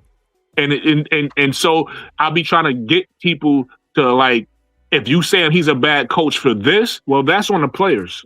That's the play. You know what I mean? That's not on Carl. That's on the players. But it's certain things. That's not to say that everything he get critiqued for, he don't need to, like you said, adjustments is something you could blame on the coach. That's not on the players, right? That's on the coach. So that's all I'll be saying. And sometimes people be blaming him for things that's on the players. I'm like, just because if you have a coach, right, that tells you to go out there, play hard, make these switches on defense and whatever, and you don't do it, and then people see that it's not happening, and for you to look at the coach and be like, well, the coach don't, you know what I mean? It's like, nah, the coach told them to do it. The coach want them to do it. They're not doing it. At some point, you got to blame them. You get what I'm saying? So that's the only point I was making. I do agree with what you're saying, though, 100%. I just wanted anybody who may have misconstrued what I was saying about him being a good coach as me saying he's the best coach in the league. That's not what I was saying. if that's what anybody may have took from that. Okay. You know what I'm saying? So I got one question for you. What's up? With Atlanta. What do you think is Jordan Canada's problem right now? She got another game with 6 turnovers. She got 9 assists, so that's good. Her defense still on point, but what's up with her offensively? I can't really answer that right now. It's a small sample size. All I could say is she needs to play better, right? And the reason why I'm saying that, this is what my brain is telling me, and I could be wrong. My brain is telling me that she's been playing the majority of the season so far. She's been playing as an elite point guard without making a lot of turnovers, right? But averages are averages. So I'm hoping that whatever, to your point, whatever it is she's going through, it gets fixed and she gets back to the point guard we've been seeing. But right now, she's just turning the ball, like, you know what I mean? And this is something that she has to be honest with herself about and say, okay, I'm slipping a little bit, right? I'm slipping. I need to get back to playing elite basketball. So it's up to her. But the reason why I can't is I'm not going to judge a person in like just 2 games. Right, we 2 games after the All-Star break. It's hard. I'm not. Listen, like I said, everybody like to jump to conclusions when it comes to an Angel Reese team or Atlanta. You know what I mean? Everybody want to jump to conclusions, overly analyze. I'm not gonna do that. I'm gonna wait and get a bigger sample size, and then once I see that bigger sample size, I have a better understanding of what's happening. So right now, my best answer for you, Hot Tracks, is I'm not 100% sure. All I could say is she needs to play better. Okay.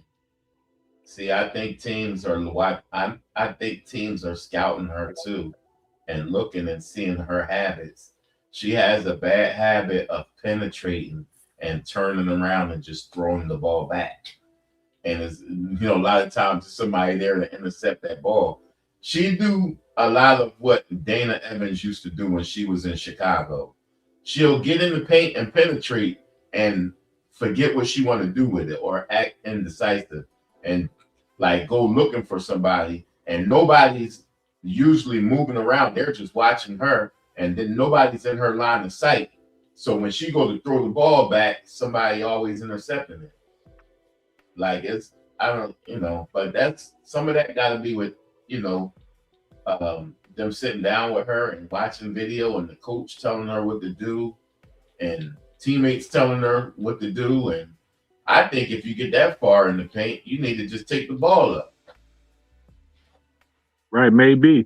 But again, this might be what you said. It might just be something simple as, teams watch film, they got better, they're going to defend better, right? So, and what happens if that's happening and that's the reason for the turnover? Because again, like I said, I don't know. I haven't really locked in and seen what's happening or why it's happening. So I'm happy you giving me insight of saying what you saw, right? So if what you're saying is true and that's happening and teams made adjustments, now it's up to Jordan Canada to make the adjustment. That's basketball, right? Adjustment. Sometimes you got to make multiple adjustments. She already had to make an adjustment early in the season when she was missing Angel, right? She had to make an adjustment, sit down, watch film, see what she could have did better, and she made an adjustment, right? And she came out better. And what we did, we gave her credit, at least on this channel, right? We gave her credit. So now she's struggling again. We got to hold her accountable like you're doing right now, right? We got to hold her accountable and say, hey, you're turning the ball over too much, but now it's on her to make the adjustment. And if she makes the adjustment, we'll give her credit. If she don't, we'll hold her accountable. It's really that simple. Yeah. Because, damn, she got 13 turnovers in 2 games. Yeah, that's crazy. That's crazy. Like I said, it's a 2-game sample size, so it's like, yo, is this what we're gonna see going forward, or are you gonna fix this? You get what I'm saying? Like, right. is it gonna be 3? Is it gonna be 3 games with another 6? Like, what we doing? We have 18 in 3 games? Yeah. Now we got the Aces next, so Yeah, so she got to clean that up. So that's a good observation you made. Because I'm gonna be honest with you, on the first game of me watching, I didn't really notice. I knew she was turning the ball over a lot, but I didn't count them. Like I didn't look at her actual stat record, so I didn't even know she had 6 of them. That's a lot. You get what I'm saying? So for you to turn around and have back to back, I didn't notice she had 6 tonight. If you turn around and have back to back six turnovers, yeah, that's crazy. Yeah, I don't just look at CC turnovers. I look at other people. Yeah, no, but to your point, that's why the CC fans that the WNCCs, that's why they annoy. Yeah, the CC. That's why they annoy us, because they act like when we tell them the truth, which is you can't come out and just turn the ball over like that and expect to win. They act like we picking on CC. No, that's a point guard. We telling the truth. Like it's too many turnovers. So yes, Jordan Canada have to clean that up. Right. And turnovers are extra possessions. I mean, Look why New York lost the game. Imagine if they would have had an extra possession or And two. then to your point about the possessions, you taking away Angel Reese's strength with those turnovers because Angel Reese's strength is getting her team extra possessions. Right. So now you taking away that you being a negative to that positive. Yeah, I'm looking here, guys, and she only scored 3 points against Dallas. I didn't know that. To go along with the 7 turnovers the Hot Tracks is talking about. If she didn't get to the line or shoot 8 free throws, she would only had 2 points tonight. Yeah. Yeah. I mean, that's a real discussion to be had there in Atlanta. Wow. I'm wondering how Angel is able to get these shots up and get these points. But is it because she's in the paint, putting in the work and positioning herself? Because you got, Howard and Elise should be working. Should be working too, But it's like Angel is not the first or second option on the team, but she's still possession-wise. She's getting those possessions, and she passing the ball out more. Remember before she had tried to take it up and get the shot blocked a few times, but today she was passing the ball. Well, lately she's been passing the ball out a lot to the shooters, but today she did get a lot of people in foul trouble on the team, on the Storm.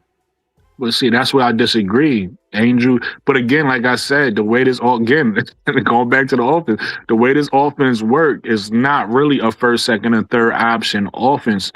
Anybody could be the first or second. You know what I mean? Anybody could be aggressive, and so that's why I'm saying Angel is taking it upon herself. That's what I don't think, and that's gonna bring. That's actually the topic that I'm about to get to that we haven't got to yet. Once we finish talking about these games, that's the topic we're going to get to is where Angel Reese ranks. I don't think people actually realize how good Angel is, right? I think until we break it down, which we about to do, and really look at it. So, Hot Tracks, you got like a computer or something in front of you, or you got your phone? Yeah, I got my computer. Yeah. So I know MDT has his computer. You got your phone. We're gonna actually do this in real time and look. We're gonna look up the players who quote unquote is better than Angel, right? In her position. And we're gonna see where Angel Reese rank with shot attempts, with everything, because I don't think people realize how good Angel Reese is. People keep talking about, this one is better and that one is better, and she's a role player on this team and she just posed a rebound, and that's not true. Angel was one of the top players on his team. The fact that she was just an all-star should have told people that she's one of the big 3. But for the people who think she's just a role player. But the people who are saying that she's not a main option on his team or a go-to option, look how many shot attempts she's taking. She's taking the same amount of options as she's taking the same amount of shot attempts as number 1, number 2 options on other teams. So how she's not a number 1, number 2 option on? You get what I'm saying? Like if somebody on another team taking the same amount, like think about it, like it's common sense. So we actually gonna get into that. I was looking at the let me actually switch the topic right now.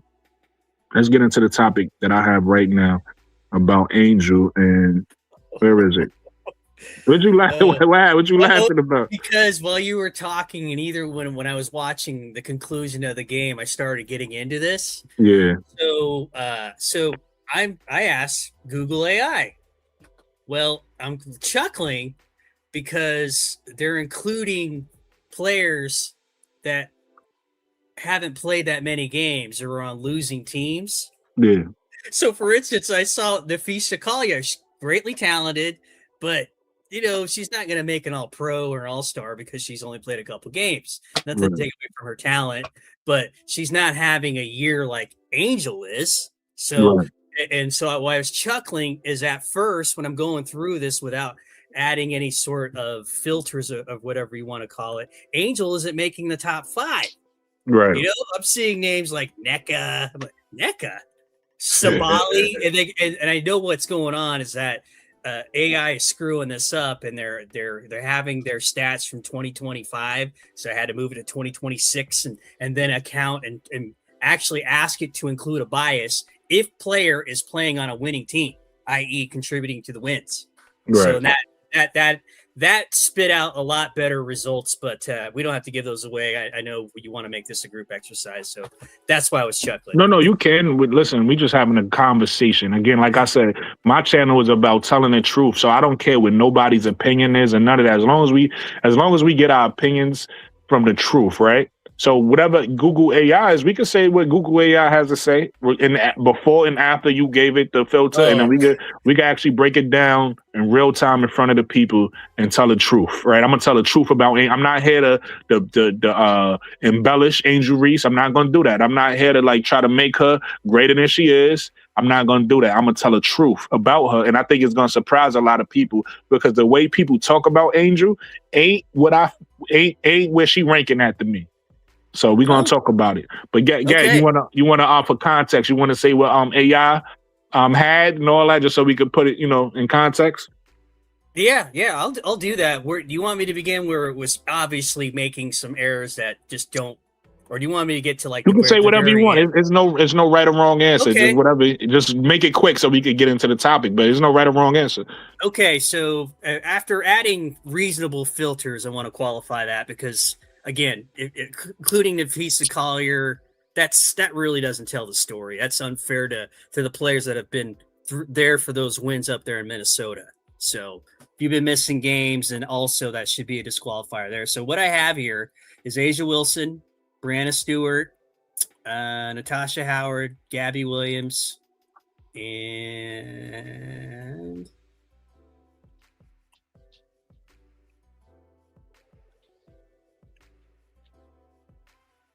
Now, somebody like Jess Gabby Shepard. Somebody like Gabby Williams shouldn't be, because I'm only talking about power forwards, right? You see the thing. I'm only talking about power forwards and centers. Gabby Williams is a small forward, so even though she's a forward, she shouldn't be in the criteria for what we're talking about, right? Okay, so wouldn't that be labeled as like bigs then? Say it like that? Would you say it? Would that be the well, cool no. I I specifically want to rank her in her position. So it's two positions she plays. To me, she's a power forward. So that's position she should be ranked in. But because as we see this season with Bree Jones being out, she has the ability to play the center position. So sometimes she is almost like Asia. Asia sometimes is a power forward, sometimes is a center, depending on where you want to rank her. People ask, So I'm saying with Angel, we actually going to rank her right now in real time in two different positions, the power forward position and the center position. Well, I will get into that too, because I didn't know that. So in other words, hold on, let me be clear, because you did ask a good question about the bigs. I mean, just in case I wasn't clear. At the end, we can rank her in general as both like a big, like in the So we're gonna rank her two different times. One time for the power forward, one time in the center, and then the third time we can rank her just as an overall big. To your point, we'll do that at the end.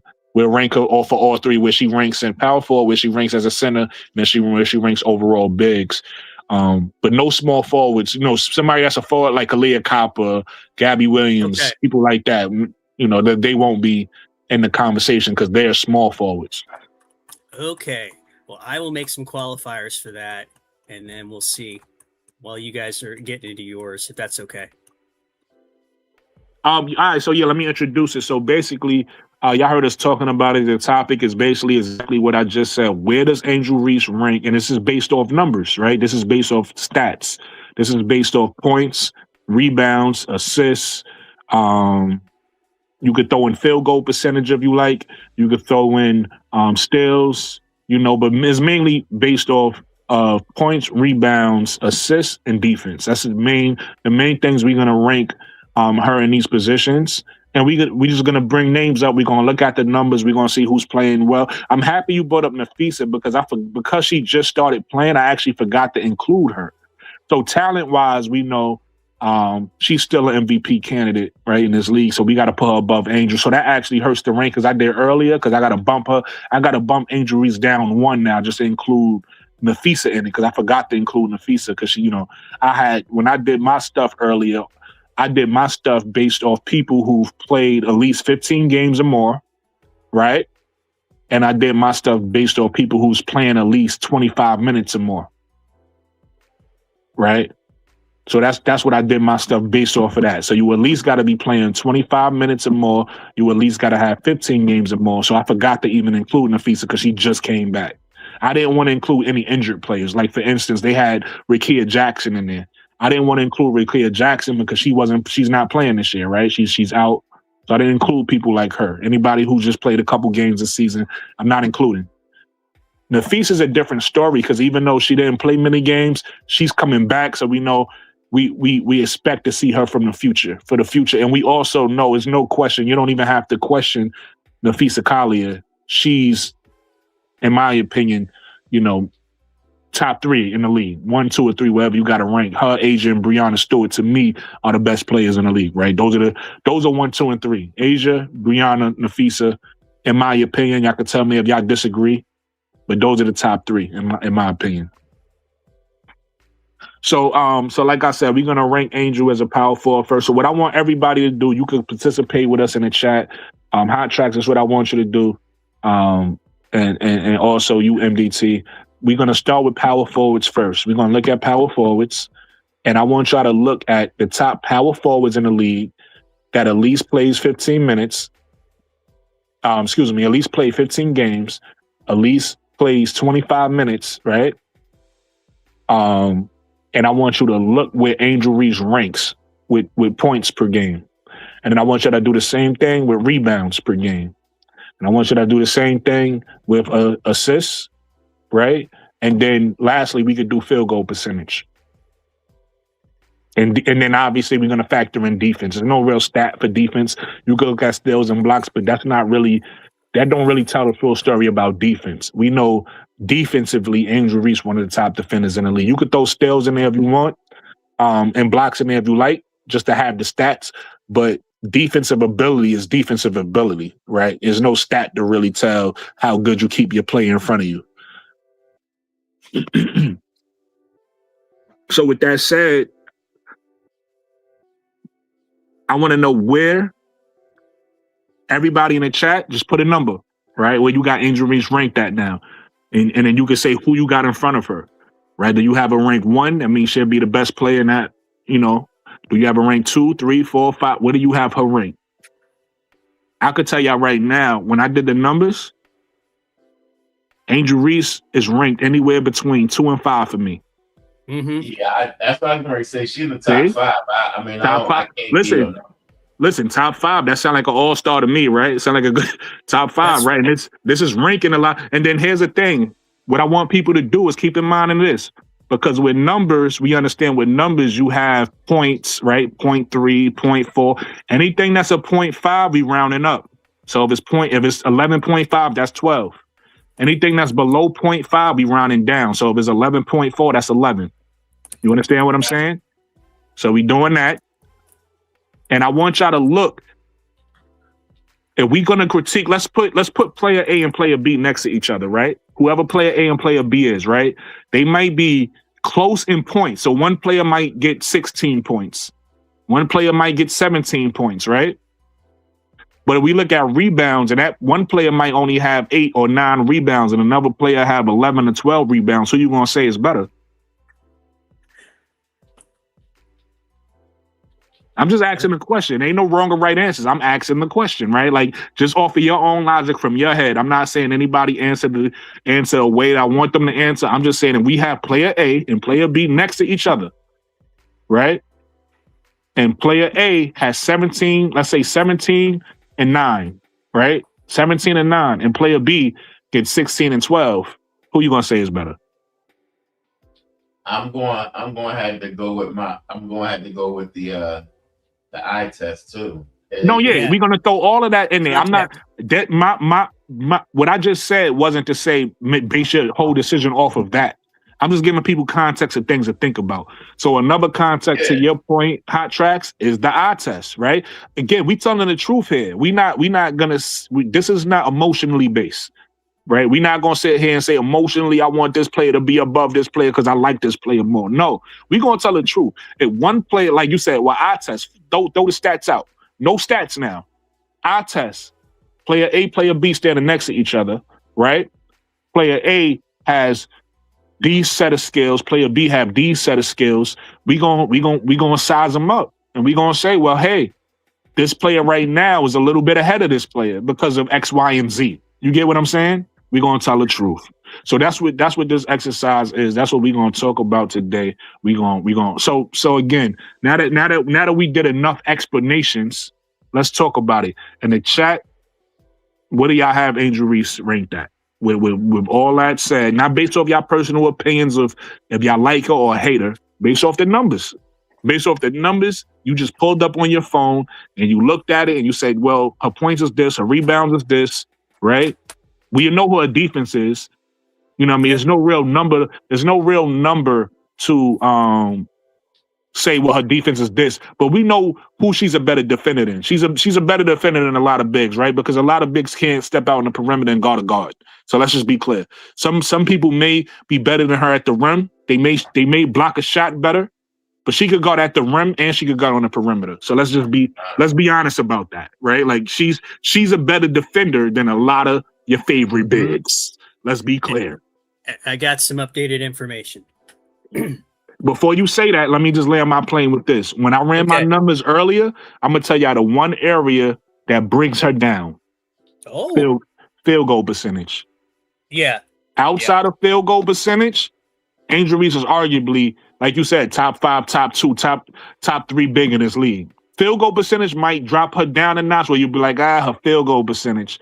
And then to what Hot Track said, also eye test, because you might say, oh, this player, when we look at Angel Reese, we know with certain things she still need to develop in her game. That's coming. We see it developing, but it's not quite, like for instance, if I compare Angel to Aaliyah Boston already develop a 3-point shot. Angel's developing a 3-point shot, right? But we also got to keep in mind that Angel Reese is also a playmaker, right? Whereas a lot of bigs like Aaliyah Boston play makes a little bit, right? I don't know too many other bigs that may play make like Angel does, but Angel Reese is probably the best, if not second best, behind like Alyssa Thomas.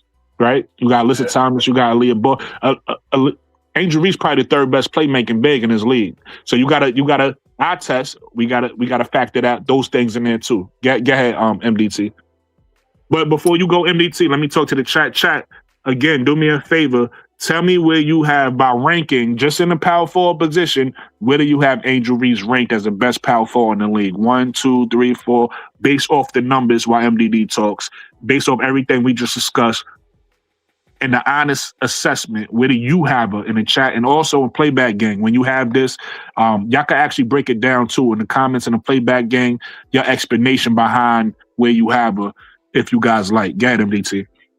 Okay, so she's in the top 3 for accounting for both positions with the following query of No. Just focus on power forwards. We're gonna get to centers next.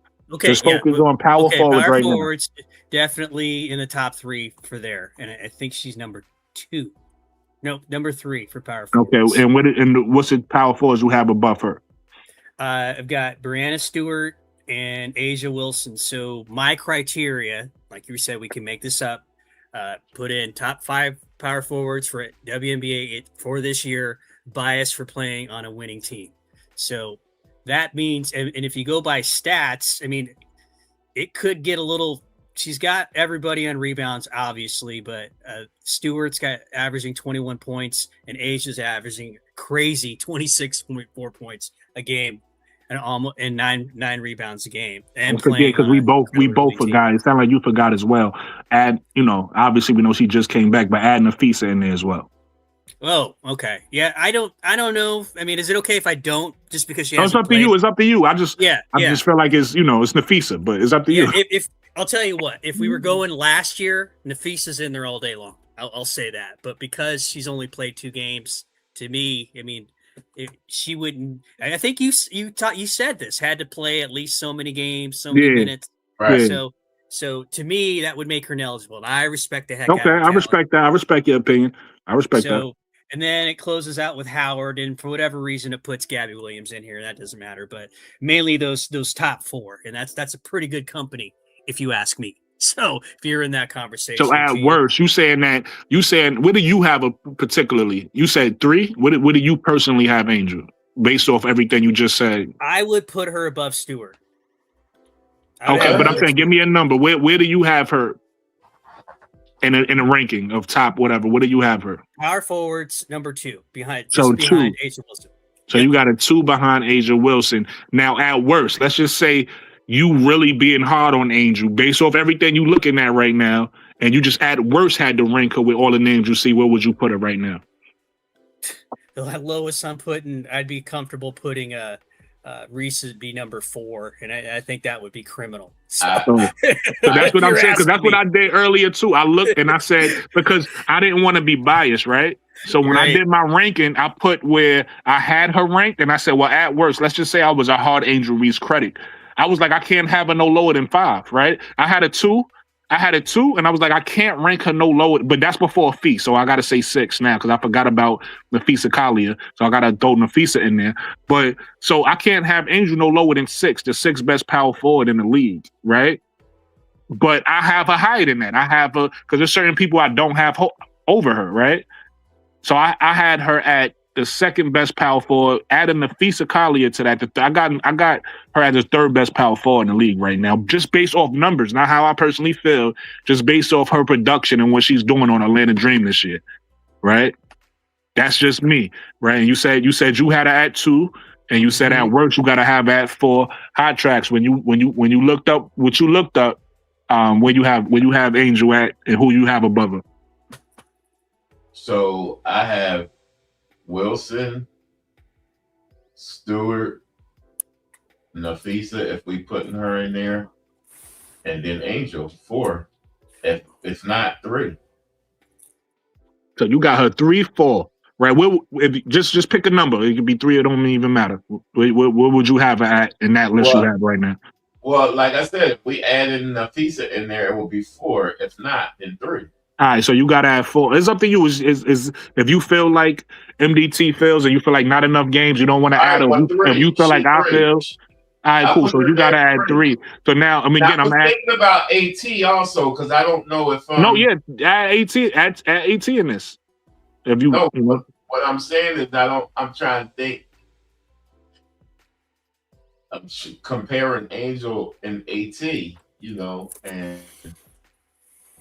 that one is kind of hard because they both hard nosed down there at the bottom. Even though Angel, I would think Angel does. I would put AT over Angel right now, in my opinion. Honestly, wow, I would. And the reason why is not because I don't think Angel is a better player than AT. You got to realize, like I said, about potential. Remember, I was talking about potential the other day when we were talking about Cam Brink, hot tracks. I feel like overall, Angel Reese game, her assets, she will be a better player. She will have a better career than AT, my opinion. Right now, where AT is at in her career, I think Angel is getting to. And the reason why I'm saying that is AT is on a bad. She has a bad team right now, right? The roster is bad, so it's hard to look at her and say she's an MVP candidate, right? But AT with what she does, her game, and I don't think she diminished any. Her game has had her in MVP talks before, right? So we know AT has an MVP level game, regardless if she's playing on that level every year. Maybe she's not playing like an MVP level this year, but she has an MVP level game, and I feel like AT is still in her prime. I don't feel like Angel reached her prime yet. I feel like Angel is still approaching her prime. I think in her prime, she will be a better player, in my opinion, than AT.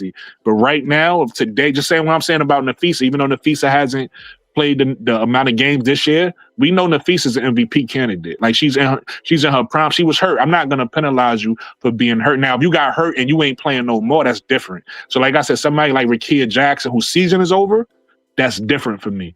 Nafisa's coming back off injury, and we expected her to play out the rest of the year. And if she plays out the rest of the season, Nafisa's still Nafisa. I can't take nothing away from Nafisa, right? She's definitely tracking in the same that she ain't never stopped. Yeah, she looked like she ain't lose a beat, right? So that's what I'm saying. I will still put, in my opinion, right now today. Again, this is not biased. This is and then listen, everything y'all saying is valid. I have no issues with how MDT is doing his criteria, or anybody in the chat, or you with hot tracks. But I'm just giving perspective, right? We just talking about perspective and context at this point.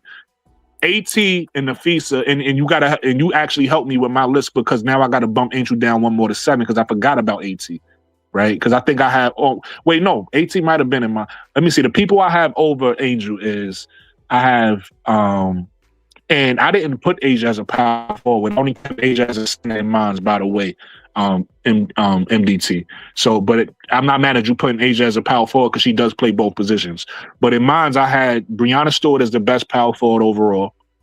I had who did I have over Angel? Damn, I'm trying to remember. I know I had Angel as 2. So I think I might have had Angel as 2, but then I also had her at 5. And I said, if I put her at 5, I would have these names over her. I think those names were Brianna Stewart. I think I might have said Alyssa Thomas. And I may have said, I think I said Nneka. I think I may have put Nneka over her. And then AT. I think AT was 4. And then I forgot about Nafisa, so Nafisa be 5. Yeah, so Angel 6. Angel is 6 for me because of those names, right? And that's if I'm being hard on him. Remember I said if I'm being a really hard critic, can I make an argument these people is better, right? The only people I could argue that's better if I'm being a hard critic would be those names. Okay. So she falls at 6 for me. But so ultimately, where you put her if you're not being hard? If I'm not being hard on her, if I'm just being honest, Angel Reese falls, so she's over Nneka to me. She's and she's behind AT, so she's 5. She's behind AT. She's behind, yeah, she's 5.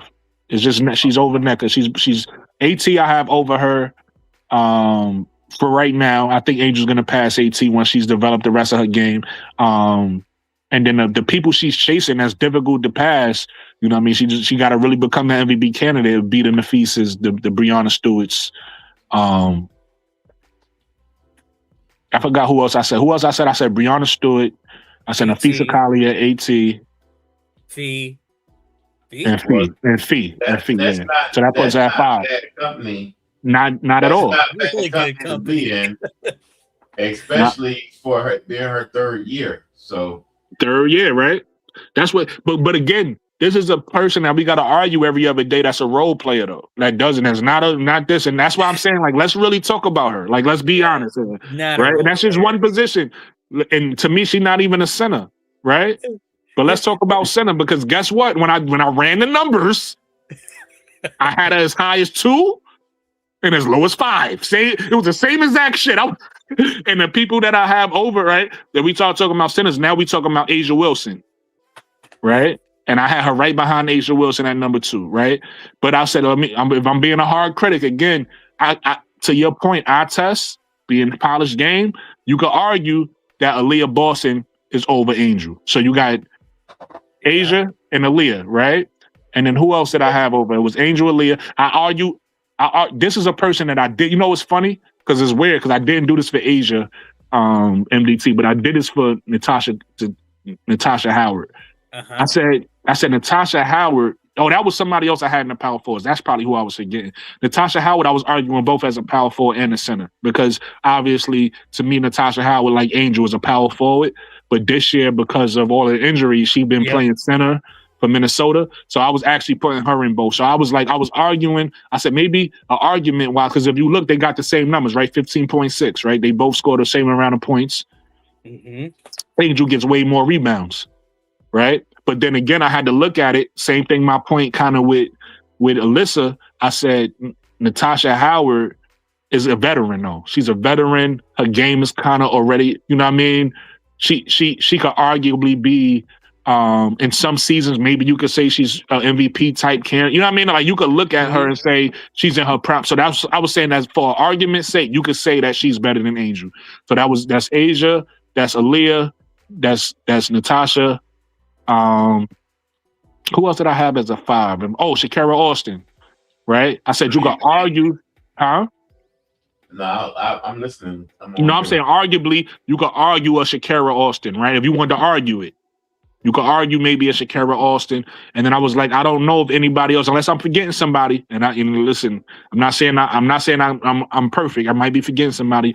I think that's it, and I think that's where I had Angel. I'm like, you can't argue no other center in this league right now as a better center than Angel, right? Other than those 4, if you being hard on her. But without being hard on her, I got her right behind Asia, in my honest opinion, as a center in this league. Right? As number 2? As number 2, in my opinion. I'm not I saying can't put her- maybe number 3. Maybe if you want to throw Aaliyah Boston, you can say Aaliyah Boston, whatever. I got her 2, 3. I can't put Angel over Aaliyah Boston as a center. That's fine. That's fine. We don't have to have the same numbers. I was just saying that's what I came up with earlier, right? I could be wrong. I'm not. One thing about 80s channel. Hold on. This is my show. Let me say this to the people. Because a lot of people, you don't see them hot tracks. A lot of people like they come in here and be like, your takes are wrong. Listen, I'm okay. Listen, I could be wrong. I'm okay with that. People, my show ain't about me being right all the time. My show is about us having discussions and trying to get to the truth. So if I'm wrong one day and getting to the truth, then I'm wrong, and I learn. We'll learn from that. So let me ask you about that though. Yeah. Why do you think Angel is better than Aaliyah Boston as a center? Like, again, I judged it when I looked at it. I had to judge it on the criteria as I gave y'all earlier. So when I looked at the points, it's ironic because that's the kind of person I was talking about. Remember, I said 16 or 17. Angel averages 16 points, right? Yeah, Boston 14. Boston averages 17 points, correct? 14. Oh, well, it said 16 earlier when I was looking. So you saying she averaged 14 points? Yeah, I mean, I think. Okay, well, maybe might have been that might have been either yours is updated or mine, but I don't think she even had 20. Well, let's go. So. Well, let's go with what I said. I could be wrong, but let's go with why I chose her because he was asking. But look at the firepower she got for her to be having 14 points with Clark and Mitchell on her team. Like, that's a lot. Right, but hold on. You was asking me a question, so let's get to why my decision became my decision, and this is why. And again, I'm not saying I was right. I'm saying this is why I made my decision. Cool. So, Angel averages 16 points. Aaliyah averages 17 points. To me, that's kind of a wash. Like 1 point is like, okay, you average more. Okay. When I went to the rebounds, it wasn't even close. Nope, not close at all. So when I went, I think Aaliyah averages like 8 or 9 boards or something like that, right? Angel averages about 12 boards. If I'm not, I think it was 11.5, right, or something like that for Angel. Yeah.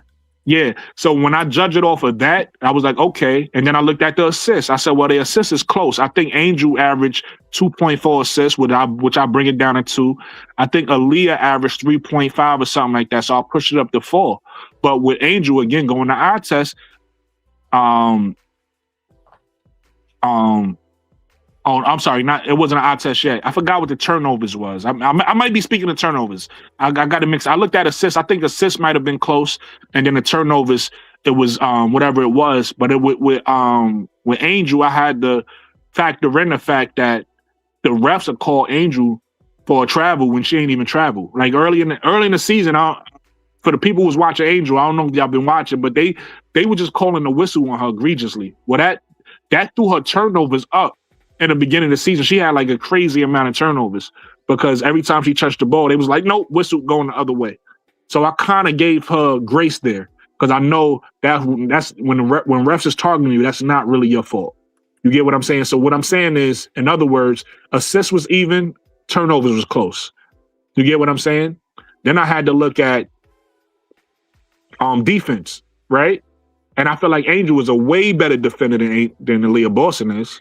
I agree. I could say that. I could definitely say that. So again, when I look at all these numbers and they close, except for rebounding and defense, and Angel was dominating in both of those, that's why I said she's better. But again, I could understand. Hold on. Let me land with this, and then you say I could understand somebody saying Aaliyah has a better polished offensive game as far as shooting wise. She could shoot the ball better.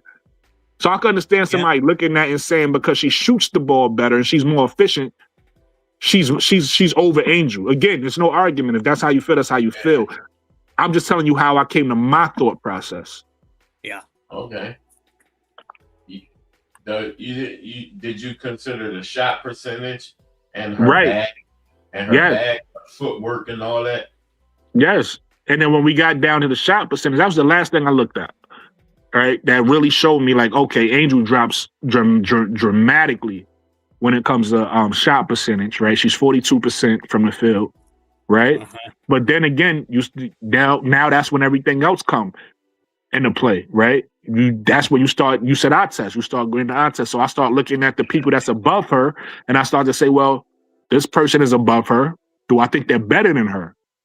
Right, and a bunch of people was no, and that's why I said to me, if you judging her, to me, she falls to 5. Like that's the lowest she could fall. Yeah. I don't see nobody. I don't see both positions when we talk about centers and we talk about power forwards. It's just 4 people. It's just 4 people you could say that's above her, right? And in saying all that, right? When we talk about overall, I feel like depending on again where you rank her with those 4 people above her, she could go no lower than 8 of overall bigs. Mm-hmm. So now is where you really got her ranked with those overall 8 bigs. She might be 7, she might be 6, but she could be no lower than 8. From everything we just discussed, that's how I look at it as an overall big in this league. Where you put Derek Hamby at? She wasn't even on the like she below she somewhere below them. I didn't even rank her. She wasn't in the list of these so she was below somewhere. So I don't know. I didn't rank her. So I'm not saying she's far behind, but she's behind the people that I was mentioning. Yeah. Something tells me that NECA's stats are better than hers. I don't know. Yeah, they are. Okay. NECA averaged like 17 points per game, 8 rebounds. I wanted to throw this another little just nugget of where my thought process was with this. I did when you were talking earlier and introduced this topic and saying that we're going to get into this. I saw your tile. 80% of the MVPs either had played on a team with the winning record, the winningest record, or second winningest record, 1 or 2. 80% of your MVPs. So that's why I included that when I did my query, if you will, using this AI. So still had to adjust it a bit, but because it was giving me some crazy people, but back who hadn't played very much. But again, us having this conversation though, right? Does it put Angel Reese more in a clearer light than we even thought she was? Like wherever we thought she was, just by like watching the games and talking about it, when you actually break down and say, wait, and this is not based off emotion, right? This is based off production. This is based off what have you been doing on the floor, and what have your pairs been doing on the floor, and where do y'all rank with each other, right? When you actually break that down and look at her, she actually, in my opinion, I think she's better than people give her credit for. That could very well be true, because I'll tell you what, you said something about like some folks think she's a role player. What franchise is trading 2 first-round picks for a role player? Exactly. I mean, what role player also is a 3-time All-Star? What role player also is going to add? They're going to get you 15 points. Look, one thing I tell people all the time, right? The difference between a role player and a starter is consistency. The reason why starters are starters. And when I say starters, I'm not talking about the role play, because you can have role players in your starter. So I'm talking about the actual like stars on your team. The reason why those guys are stars, right, because they do it every night. Yep. Regardless if you on the road, regardless if you at home. If you know anything about the playoffs, right, most people will say your stars got to get you one on the road, because at home the role player is going to play better. Mm-hmm. Right. And that's why certain people's stats are certain people's stats. You got certain people that's only going to average 8 points a game, certain points a game. It's not that they can't get you 20. That same person averaging 8 points to get you 20, but they just not going to do it every night. Angel Reese does it every night. Yep, and she's proven she does it on any team she's on. Double. So again, but that's even without looking at breaking her down and comparing her to her peers. Once you compare her to her peers, now you really gotta be honest and be like, I bet like she's producing more, right? She produces more than Aaliyah Boston. Even, and another thing that kind of hurt Aaliyah Boston for me, hot tracks. And again, you could throw field goal percentage in and add that as a criteria, whatever the case may be, or judge Angel harsher with that. But for Aaliyah Boston to be so skilled offensively and only average 1 more point than Angel, it makes me say, like, well, yeah, maybe Angel don't need the 3-point shot, right? Because she's still getting you these numbers without it. Right. Even though she's not 2 down tonight, but still, like, Angel Reese without making threes is still gonna get you 16 points per game. And Aaliyah Boston with making threes is getting you 17. So it's like, I got Angel Reese over Aaliyah, in my opinion. Even though I feel like offensively, Aaliyah is more polished. Overall, I think Angel Reese is a better player. She's more productive, in my opinion. For this year, anyway, did you come up with Jessica Shepard anywhere? Do you have Jess Shepard show up? Yeah. So Having a Jessica great Shepard, Jessica Shepard wasn't on my list as far as the best, but she did pop up in field goal percentage. She was number one. She averaged 58.8 or something like that. So 59%. She 59% field goal percentage. But so better than Angels this year. Field goal percentage wise, she is. And field goal percentage wise, but overall, her numbers ain't better than Angel. I think she's got her in rebounds. I'm gonna do a quick and rebounds, but you got to take into account. I think Angel Reese is number 2 in overall rebounds, but Angel Reese is number 1 in offensive rebounds. It's not even. It's like, you know what I mean? And Angel gave her the business the other night, so I think that means something. Yeah. I mean, anybody thinking Jessica Shepard is as good as Angel Reese is crazy. Shout out to Jessica Shepard, though. She's having an amazing year, right? She's having a great year. And here's what I love about Angel. Angel is not insecure. In the press conference the other night after they beat Dallas, she was giving Jessica Shepard her flowers. Yeah. Which she deserved. And even me, before the All-Star game, because at first I was hating on Jessica Shepard, I'm not gonna lie, and I wasn't hating on her because I wanted to. I was hating on her because I thought people was trying to do that. People was trying to diminish Angel and I said, you know what? I gotta have some respect for what Jessica's doing. Take Angel out the equation. Jessica Shepard have an amazing year. Yeah. So you don't gotta hate on another player just because they playing great. Like, they doing good. Not and listen. Again, don't take this personal, MDT. Because again, you know me. When I talk about Clarkies, I'm not talking to them all. I'm talking about a certain group of Clarkies. You gave me a carve out earlier, remember? Yeah. We're not gonna do what the Clarkies do when they sit here and get mad at anybody who come close to Caitlyn, because that's what they do. Anybody who's good at point guard or good player, oh, we hate this. Now you got to attack Juju. Now you got to attack Olivia. No, you can appreciate other players. I love Olivia. I don't know what exactly. That's what I'm saying. So I'm not gonna. As an Angel Reese fan, I'm not gonna do that to Jessica Shepard. I can appreciate what Jessica Shepard is doing, but just understand, Angel Reese is the biggest for a reason.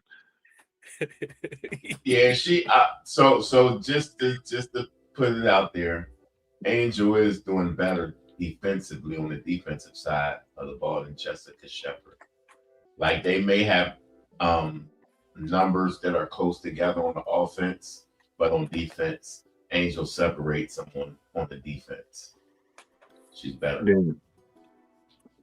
Yeah. So let's give a consensus on what we have. Everybody in the chat, do me a favor who just listened to this conversation really quickly. Again, no biasness, no favoritism, and also no hate. Right? No favoritism and no hate. Just being honest, looking at the numbers.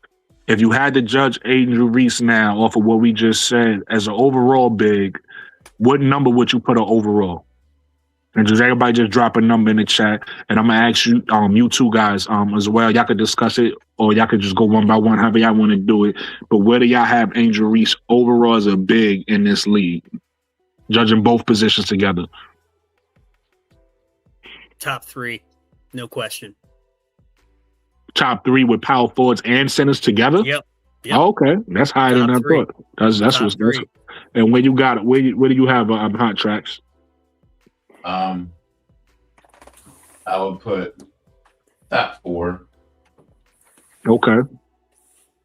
I'm not mad at 3 though. I mean, I'm not mad at 3 or 4. Y'all got them both higher than me. I would probably say she's probably somewhere around 6 to me, 5 or 6 to me. And that's judging both positions together. But I'm not mad at 3 or 4. And the reason why it's hard for me to say right now definitively, because because I'm doing a show, I don't have the names in front of me. So now I'm trying to remember all the names. So it'll be Asia, Breonna Stewart, it'll be Nafisa. Asia, Breonna Stewart, Nafisa. You had AT above her too. Yeah, it'll be AT. Yeah, it'll be AT. I'm still giving AT her respect for being a star in this league. and then probably Angel. It'd probably be Angel right there. It's hard to say that Angel would be in front of Brianna Stewart in either one of them positions, especially even after watching that how her and Asia was going at each other the other day. Well, Brianna, yeah, to your point, Brianna Stewart. I mean, and I really shouldn't say that because it depends on where you got Nafisa Kalia. I'm going to say it's 1 or 2, but it depends on where you got Nafisa Kalia. Brianna Stewart, Nafisa Kalia, and Asia, they 1, 2, and 3 in this league. Like, if we being honest, that's the 3. I put Nafisa number 3 out of Brianna Stewart and Asia. Okay, but they still 1, 2, and 3. Yeah, I put Brianna in front of Nafisa. Yeah, that's me. Now again, I feel like we being fair, right? Like, are we wrong? Like, I want to be checked. I like when people. I like to be held accountable. Like, I feel like we're being fair, right? It's like this is not biased. You can't say it's biasness from MDT because he's a Caitlin Clark fan, right? So you can't call him biased, right? Hey, don't say that too loud. You're trying to get me jumped out here? No, you good. Listen, once again, the smart, because I can't speak for all Angel Reese fans. Maybe some Angel Reese fans hate all Caitlin Clark fans. I don't know. You're talking like he's the token panelist. No, but what I'm saying is I know what they're going to say. They're going to be like, oh, she's the Angel chat. Of course y'all going to say that. It's like, nah, we not judging this based off feelings and emotion. Because if we judging this all based off feelings and emotion, the conversation totally different. Throw the numbers out the window, right? Like, throw everything out the window. It's how you feel. Yeah, we got to go to another channel for that. You can find it. Exactly. Exactly. However, I'm upset. Listen, hold on. Is Reddit Milky Way? You still there? Because it seemed like you don't like. Am I being fair, Reddit? See, Reddit looks like she upset. I'm trying to gauge the comments while we talking. But I feel like we being fair. Let me see. TRA, right? Am I saying it right now? I wasn't sure if I got it correct earlier. She says, I don't hate CC fans. I don't like her stance. That's a different. Yeah, exactly. Exactly. Funny. So was I. It's all good. Yeah, I guess I didn't figure lending to your credibility, Brooklyn. Yeah, you get some agenda, huh? Right. No, but that's what they gonna say to us. Oh, you got an agenda. It's like, nah, I don't. I like basketball. That's all. The same thing happened with Caitlin. We talk about Caitlin in the head. Oh my God. Oh, y'all just haters. Nah, we judging her based off of her points, assists, turnover. Like we judging her based off that. Yeah. You know what I mean? So everybody that's watching us in the chat, first of all, if you haven't, make sure you hit the like button. Spam that like button for me. Hype me up. And then also let me know, especially if you're watching this on the playback, let me know we're being fair. Let me know we're being fair. Let me know if you agree. Let me know if you disagree, right? And tell me where you have her. But everybody that's watching right now in the chat, let me know how you feel. First of all, nobody listen to me. You know what? The chat not rocking with me today. Normally the chat be rocking with me, because I done told them to do a couple things they ain't listen to. So we just gonna move on. Yeah. So we gonna yeah. They talking about the the CC fans and stands and all that. Hey, to CC's credit today, I didn't see a whole lot of flopping and a whole lot of bitching. She was trying to behave herself. She was behaving herself. She was really trying. I saw a couple times where she was gonna let it fly and like turned around, walked away. Yeah. She did drop a couple F-bombs. She did. Yeah, she did, but I mean, she behaved herself compared, Yes, and she'd been watching herself the last 2 or 3 games because she don't want to get that extra tech. Brooklyn, if she gets an 8th, we're having a conversation, and that's a week's worth of content for some people. So yeah, I forgot about that. She is on a thin line. Like, she may as well get the tech now earlier in the year so she could move on. Right. And one thing I forgot to mention, I was going to say this on Juju, and maybe you guys know this, so let's say she gets an 8th. She has to sit out a game. When you go to the playoffs, it resets. you have to get up to 4 in the playoffs to get a game suspension. So Okay. maybe that's part of their overall strategy. I don't know. Oh, I didn't know that. I thought I you had thought to it deal with carried it. over because I thought the NBA does it that way. I don't know. So Yeah, and it don't carry like in the NBA, it just once you hit that number, you sitting out. All right, but so we satisfied with this topic. Everybody feel comfortable. She we got at least 3, 4, 5, no lower than 8 though. She can't fall no lower than 8 based off of numbers. And all right, so the next topic is this. Right. So now that we talked about that, remember I talked about Alyssa Thomas, Nafisa. I said I think it was just those two, right? I feel like it might have been just those two. Alyssa Thomas, I said is in her she's in her prime right now, right? Nafisa's in her prime right now. So that's why those people I had above her, and those people arguably, depending on the season that they having, could be considered MVP candidates, right? Kind of how Asia Wilson is. I don't know where Breonna Stewart is in the talks. I know I heard Olivia Miles, right? I saw a list, probably one of the more fair lists that I've seen that actually makes sense. Ion put this out tonight. They had Asia, Breonna Stewart, Olivia Miles, Paige, and one other player, and I forgot who that was. Oh, okay. Kelsey Mitchell. Okay, that's it. As MVP. As MVP, those 5 players, and I think that's notable, right? Based in the context that we're talking about, right? Being fair, right? Yeah. So, maybe they got enough of the CC slurp and decided, you know what, maybe we ought to be more objective about what we're talking about here. So my question would be for Angel. What's some things that she needs to legitimately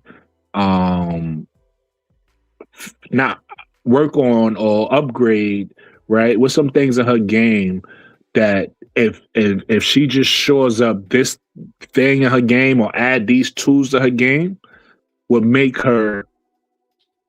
her to a prime where we could start saying, oh, MVP candidate, right? She's in her prime now because she has this tool, that tool, because she already has certain tools she don't need to work on, right? She's already great in certain areas. So what other areas of her game that she needs to become great at for us to start to say, oh, Angel Reese is an MVP candidate? Yeah, well, for me, you mentioned something earlier that stood out, that the low field goal percentage, increase that. Finishing and making your shots underneath the rim, the things that people are more than willing to criticize her for.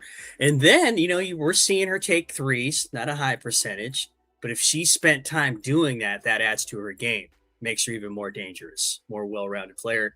Yeah. And I think Tiari said something good here too, a mid-range. Sure.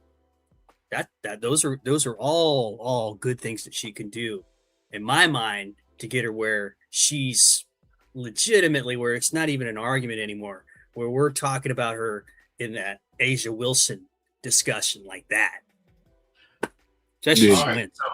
So not even jumping up to MVP status. How about first team status? Like, I think she's a first team player. Okay. And I don't understand why she's not in one of the first teams, but could you give a reason why she's not? Jordan, me or MDT? Either one of y'all. Yeah, MZT. Okay. Well, I think the both of you could speak to this. There's some bias out there with some of the people who are voting for that stuff, some of the people putting out their opinions in the media.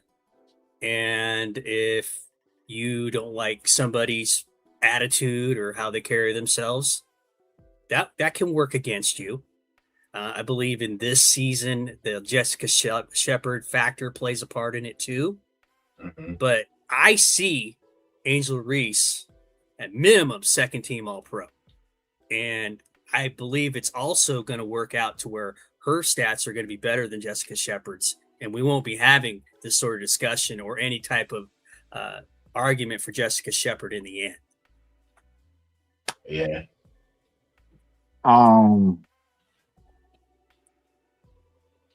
Who's on the first team? Who the first teamers? USA Today just put out a recent one. Is that USA Today's or that's an official one? Like, is that theirs or that's official? Yeah, I mean the first official team? one hasn't come out yet. This is like a projection, so of who they would put out. So you're not gonna get all pros until the end of the season. I think you had Aaliyah Boston probably was on there. Maybe Asia Wilson was probably on there. Yeah. How many bigs are they doing the first team? 2 or 3? They do I know they probably do 2 guards 2 in the front court and maybe 3 forwards. 3 in the back. Yeah, 3 in the backcourt. I think that's how that works. But let me look. So I'll pause I'll mute myself and I'll come back in a moment. Yeah, All do right? your thing. Okay.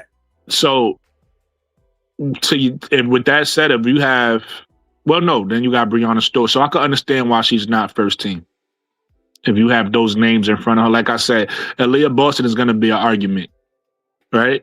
And so if somebody argues that Aaliyah Boston is above Angel in the first team, then I can understand that. But you can, I could see Angel over Aaliyah. Like I said, to me, when you look at the numbers and the rebounds, the points and the rebounds, Angel Reese is clearly better. So, but again, we don't make the list. So we gotta judge it off the people who makes the list. So what I'm saying is, if those people are ahead of her for whatever reasons, I can understand why she's on second team. But she could be on first team. I think she could be on first team. I think she's for sure. I think I have a bigger issue with the defensive player, with the defensive, who's in front of her there. I think she's definitely, in fact, the fact that they have no dream players on the first team defense, I think is more egregious. Yeah. With Atlanta leading, Atlanta got 4 people leading in steals or something like that. And it's like nobody's on the first team. I don't know. I think that's kind of crazy. But as far as like first team, all WNBA, I could understand if people, because Angel Reese is not at her prime yet. She's still getting there. I know she's a lot of people's favorite player. So, Angel Reese is still growing. She's still a young. Same thing about Caitlin. Caitlin is still growing. They still growing players. So I can understand if certain players that's in their prime is ahead of them. But Angel Reese definitely have the talent to be first team. All right, there's an argument there. We could probably figure out a name on there who maybe Angel Reese could be over or something like that. You know what I'm saying? Okay. But yeah. I found it. So this is per USA Today. This is their latest, I believe. First team: Asia Wilson, no surprise. Paige Beckers, Olivia Miles, Breonna Stewart, Aaliyah Boston. All WNBA second team: Caitlin Clark. Wait. Say the forwards again. I heard you say Olivia. I heard you say Aaliyah. Who else on that first team? Okay. First team is Asia Wilson, Asia, Paige Beckers, Paige. Olivia Miles, Breonna Stewart, Aaliyah Boston. All right, so let's stop there before you go to second team. Okay. Who would you replace from that first team hot tracks and put Angel on? Aaliyah Boston, maybe? That would be the only one if you had to take somebody off. Yeah, so that's the argument right there. It's really between her and Aaliyah. That would be an argument, and then it'll also be considering where they end during the year. Yeah, like that's right. I I think you could argue you take Stewart off if the rest of the way they have a clear better record and Liberty struggle. Yeah, there's an argument there. Yep. So there you go. Now, who's on the second team? Second team: Caitlin Clark, Jess Shepard, Ryan Howard, Kelsey Mitchell, Angel Reese. So what's your thoughts now hearing both of those teams hot tracks? I'm surprised they got. I guess they got Ryan Howard on there because of defense.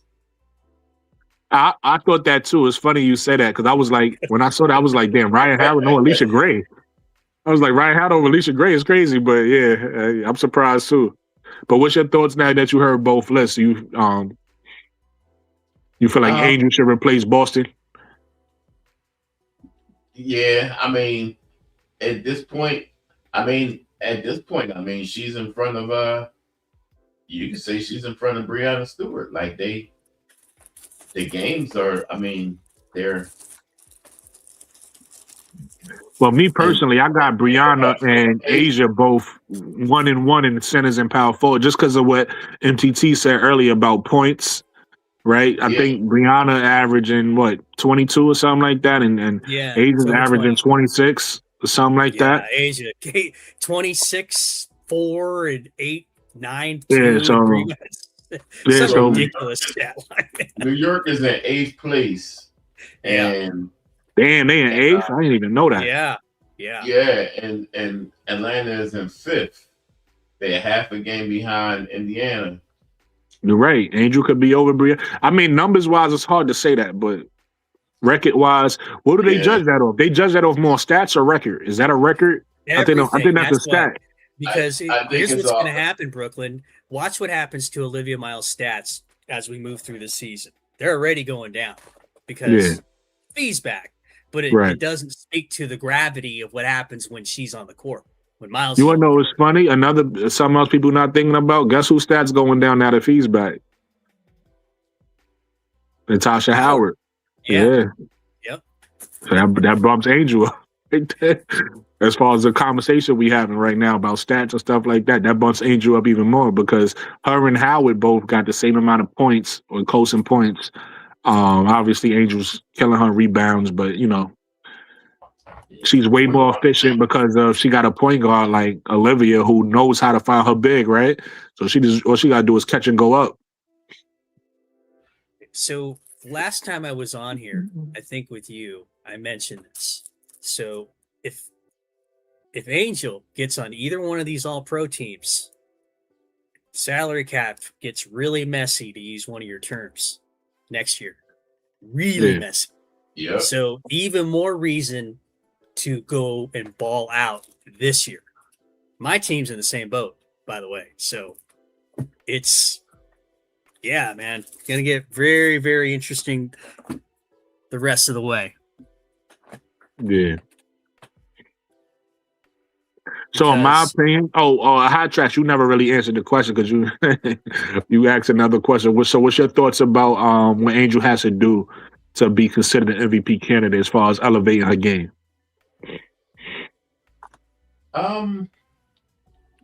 Probably the shot percentage and just be.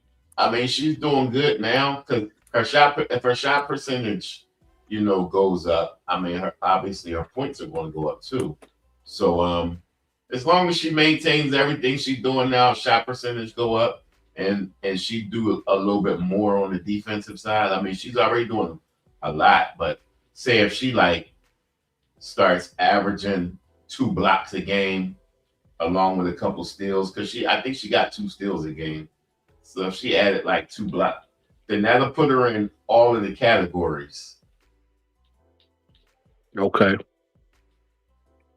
So in my opinion is slightly different from y'all's, even though I agree with everything y'all said, even the people in the chat. I agree with everything, the mid-range, improving the 3-point shot, everything, Hot Tracks. I do agree with all that. I'm going to look at it from a different perspective, though. In my opinion, Angel don't even need a 3, right? She don't even need it. Her adding it is a plus. Right? Well, her game, she don't even need it, right? I think what she needs is a go-to shot, though. Whether that's a hook shot, she needs a go-to shot, right? Just something that she can rely on in a counter move. And I think that'll make her MVP candidate. And the reason why I'm saying that is this, right? Let's take a look at Giannis. To give y'all an example, this is a person who I compare to Angel a lot. Giannis, his shot has gotten better over the years, but his game ain't predicated on him making shots. Right, Giannis is a great player based off of his own ability, but also how the team is built around him. If he has the right type of center, the right type of players around him that spaces the floor and allow him to get the ball and just work and go to the rim, he's gonna be an MVP candidate, and he even won a championship that way, right? And the funny thing is, to a lesser extent, it's funny thing that just popped in my head because I just saw this video before I went live. Rich Paul was talking about Ben Simmons. And Rich Paul said, and this the funny thing is this makes a lot of sense, but again, sometimes mentally stuff can get into a player's head and they just can't get right, right? We had a saying in New York when we talk about certain players when we joke, and I don't know if this is something that's universal. Y'all probably heard it in y'all cities too. When you got certain people, you call them Mr. Can't Get Right or something like that. So that's kind of like what Ben Simmons is. He like a Mr. Can't Get Right, right? But with that said, let's erase the past few years that we've seen from Ben Simmons, right? And just look at his skill set. If Ben Simmons looked at himself less like a point guard and more like a point center, which Angel Reese is pretty much doing it for the WNBA right now, which is why I said we gotta when we critique Angel, we also gotta take into account her ball handling skills and her playmaking skills, right?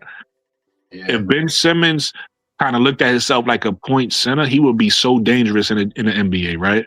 Because now think about what centers is now, right? Think about somebody like Jalen Duran, right? Because we know he struggled in the playoffs, but he was a 2010 player all year, right? You know what I'm talking about? Jalen Duran, Detroit Pistons, 2010 player. Or we could use somebody else. Who's a center? Y'all familiar with Clint Capella? Yeah. All right, Clint Capella. Let's use him. You don't know who Clint Capella is, MDT? With James Harden? I don't really watch NBA, to be honest. So sorry. All right, now you good. All right, so we use Clint Capella because Hot Tracks knows who he is. You're gonna understand. You're gonna understand what I say because I'm gonna break it down in a way you can understand it, MDT. So what Clint Capella was for James Harden and the Houston Rockets, he wasn't a go-to player where you threw him the ball 20 times and he was going to get you 20 or 30 points. That wasn't what his role was, right? His role was simply to set the screen for James Harden, right? Let James Harden cook, and James Harden would hit Clint Capella if Clint Capella was open, and Clint Capella would just roll to the basket, right? And he would dunk it. If James Harden hit Clint and somebody was like there, maybe they rotated, right? Instead of him dunking it, you just kick it to the corner, right? You got a three, right? Simple roll, right? That's understandable to you, right, MDT? Very simple. You either rolling and finishing, or you catching and kicking it to the open player, right? Mm-hmm. Very simple, right? And this is a center who doesn't have the ball handling ability, right? This is a center who doesn't have the shooting ability, but they're able to finish at the rim, right? And they're able to make that pass. So if you take somebody like Ben Simmons, right? And instead of him having them, because we know, I don't know if you're familiar with Ben Simmons, you don't watch NBA, he couldn't shoot. I know okay, you know. Okay. He can't shoot the ball. But if you take him now, when you put Ben Simmons in a role of what Clint Capella did as a center, right? With the IQ now and the ball handling ability, right? And the point guard ability that Ben Simmons has, he's able now to make plays and still finish at the rims, just like Clint Capella did. But he's able now to really make plays, dribble, move. Like you're not just stuck in a catch and make a one decision thing, right? You able to catch and make multiple decisions because you have the talent, the dribble, and the skills, the ability to do it. You understand what I'm saying? So I say that and say that if Ben Simmons was able to think like that, oh, he would be all-star. Like he'll be like just in a role that we just never even thought about before, right? Because we so used to centers doing one thing. We so used to this. Ben Simmons could have revolutionized that position just by using his skills and using his natural skills and ability, right?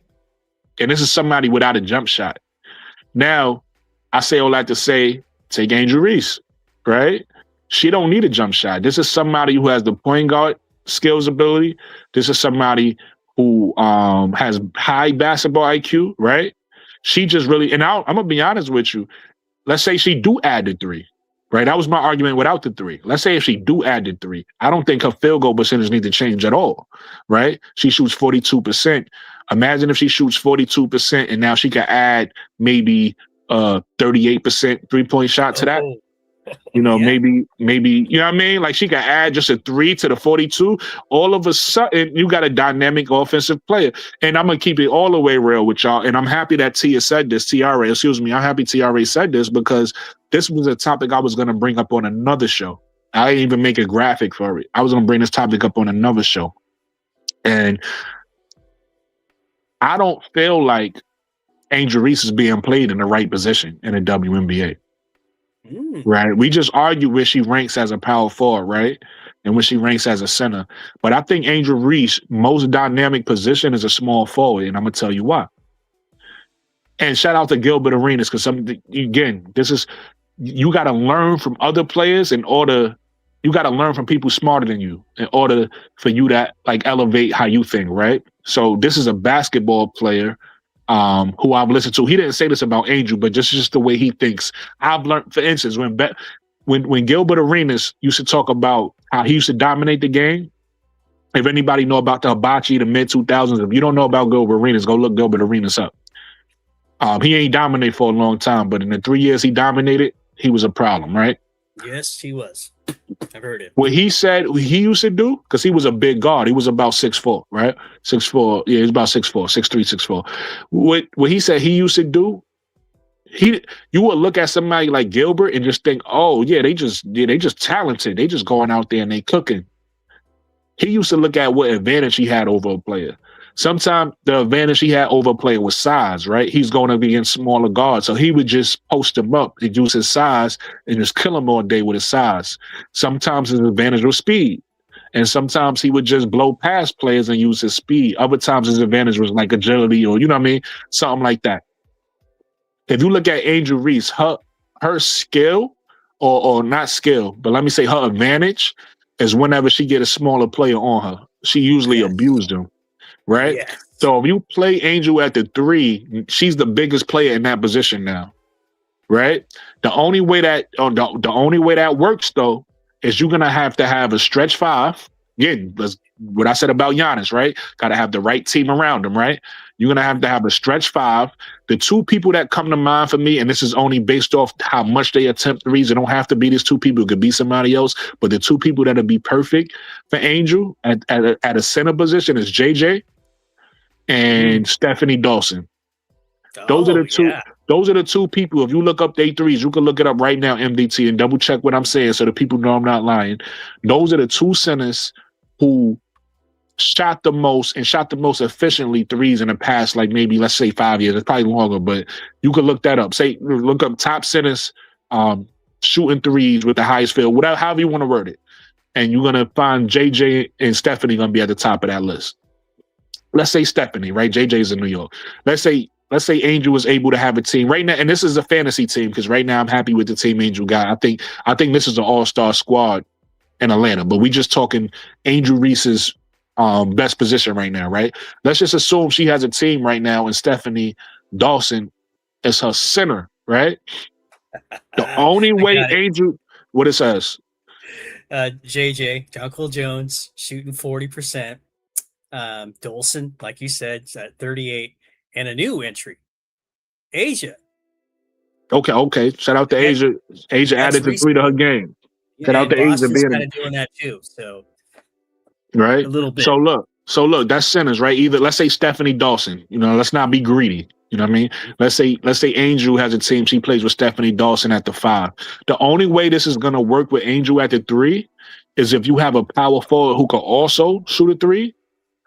But you got a power forward that could go in the block and punish the opposing coach if they like put a small forward, if they put a smaller player, because the adjustment would be if you got Angel at the 3 is what you'll put a bigger player on Angel, right? You just it cancels it out. So the only way it works is if you got a power forward that also is good at shoot. It can't be somebody like Brittany Carlton who's a great 3-point shooter but not really a power forward. She's not going to punish you in the paint. Right? It got to be somebody that's more like who's a power forward, who's a big body that could shoot threes. I'm looking it up right now. Being quiet. So it got to be somebody that's like let's say I got a name. Let's say Nneka. Nneka could make the 3, right? But Nneka also has the post move and the footwork in the paint to be a power forward, right? So let's just say Nneka is the power forward. Let's say Stephanie Dawson is a center. You put Angel Reese at your 3, she's unstoppable. There's no 3 in the league that can stop Angel. And she don't even need a 3-point shot at that point. All she got to do is go to the rim, go attack, go to the block. We're going to keep, because there's nothing they can do but help. And then once you help, what is Angel going to do? It's now Stephanie Dawson shooting 3s. Now Nneka shooting 3s, right? And then the point guard and the shooting guard don't matter because you can get anybody. You can still have like a Alicia Gray and, you know, who are Jordan K. Like whatever the combination shooting guard, point guard is, like it could be anybody you want in the league at that point. But if Angel is at the 3, she's unstoppable at that point because can't no 3 in the league stop her. When Angel goes against people her size, so like let's say a power forward, somebody her size, she usually able to dominate her position. We just looked at her; she's still good, but every once in a while you might have somebody athletic who could block a shot. Maybe like let's say like an Asia, you got somebody athletic who could block a shot, or whatever the case may be, or whatever. It might be more, even or whatever. Right? She's still going to be a bully. She still could bully at the power forward, but it's less of an advantage than she would have at the 3, right? And then at the 5, she still got an advantage. She's quicker, right? She's quicker than a lot of bigger centers that's bigger than her, the Dominique Malangas, the Camila Cardosos. But what? Sometimes, depending on if they get the right position, they're able to what? Still block a shot, right? They still able to stop her at times. It's nothing a small forward could do with Angel. Absolutely nothing. That's her best position, but nobody figured that out yet. And everybody is so worried about developing her game and giving her the 3. Listen, if she get listen, I'm all with developing her game. The more she develop her game, she's not in her prime right now, so she should be developing her game. But as soon as they realize, and again, the reason why I brought up Gilbert is because I learned this thinking from Gilbert. Gilbert is like, well, what's your advantage? Angel Reese's advantage is people smaller than her. Like that's when she really shined, and that's why she was so good in college. That's why the transition from college to the pros is taking a while, right? Because when she was in college, she was more aggressive, and most of the people she was going against was her size or smaller, right? She didn't. Right. It wasn't many 6'7s in college like they are in the league. It was about 3 or 4 of them in college. So Angel just had her way every night in college. And that's when she at her best, when she able to bully. She, in her mind, even though she has the frame and fatigue of like a girly girl, Angel Reese, if you listen to her talk, she thinks she's Shaq. She was like, yo, if I could dunk, I'd dunk it every time. Like, Angel don't care about moves. She don't want to be finesse. She want to dunk on everybody. She just don't have the ability to dunk. So she just go with the layup, right? She just go with the layup, but she don't want moves. She want to just bully you and go up. Bully you and go up. That's her favorite way to play. So guess what? It's 2 things she got to do. She either got to get the Bree Jones body, which we know that's part of that is genetics, right? She could go to the gym and work out and get stronger, and that'll help her game because she's a bully, right? That'll help her game, right? We seen it this year, right? Her favorite go-to moves, her favorite move. We talk about she need moves. She got to move. Her favorite move. It's just that it don't work against bigger players as well as smaller players. But her favorite go-to moves is that drop step go up, right? And think about when she played Mystics earlier this year, and she did it to Shakira Austin. And remember she hit the ground. Shakira Austin hit the ground, and Angel went up. That's her favorite move. It's just that it don't always work against players bigger than her the same way it work against players smaller than her. So if she played the small forward position, she don't have to change her game at all. You would just have to have the right personnel around her and tell her to go to work. And then we know that with the way Angel plays, she relentless. Like, you know, like somebody like Ryan Howard or somebody like that, you got to be like, all right, come on, get in the game. With Angel, she ain't going to stop attacking her opponent. Like, you just got to have somebody that's going to help her, like somebody that could be like elite, somebody like Alicia Gray, somebody that's going to be like her Batman or her Robin, I should say. Somebody that's going to, go run with her. They going to see her run. All right, let's go. Angel going, let's go. That's all you're going to need. But again, I found your stretch fours to play with her, if she was on a fantasy. So one of these names will be surprising. Stewart, Carlton, Satu Sabali. I don't like Carlton. Again, keep in mind, anybody who you feel like wouldn't be great at the 4 on the block, exclude them. So I like Breonna Stewart. Breonna Stewart could play on a 3, or she could play at the 3-point line or the block. So that's one. And then Carlton, and then they got Satu Sabali, probably before she got her. Satu Sabali is another one. I don't like Carlton name. Carlton is great at the 3-point line. She's she's amazing at the 3, but she's more of a small forward type body to me. Even though she plays a 4, she's more of a small forward. But Satu and Brianna are both names that'll be perfect on a team with Angel. Here's the thing, and here's why I don't know if you can get Stewart, but Sabali and Dolson, if things get a little messy next year, you could probably afford those 2. So I think you ought to call Senesco tonight. Be like, hey, man, I got your game Well, plan somebody for send next this year. live to Semesco and tell Semesco to Semesco start playing Angel at the 3 and you'll be a championship coach. Somebody tell Carl that. Hey, listen, Yeah. if you play Angel at the 3 and get the right power forward and center where they You got can't two just names. right. Because You could look, afford them. the reason again, let me reiterate that for the slow people in the back, right? That's one of my favorite sayings for this. I'm about to make a t-shirt for the slow people in the back. For the slow people in the back, let me reiterate. It's important that who the power forward is, right? First of all, you need the right stretch five. You need a stretch five that's a stretch five, not a center that shoot threes, but that's inefficient because that ain't gonna work, right? They're just gonna leave it open. So you need a center that can actually knock down threes, and you need a power forward that can knock down threes and play in the post. And the reason why that's important is for the rotations on defense. You don't want the opposing coach just to switch it. Because let's just say if you got somebody that's constantly at like Bridget Carlton, right? She's always at the 3-point line. She's not trying to post up and she can't punish smaller players, right? Because she's more of like a smaller player herself, right? So she's a small forward.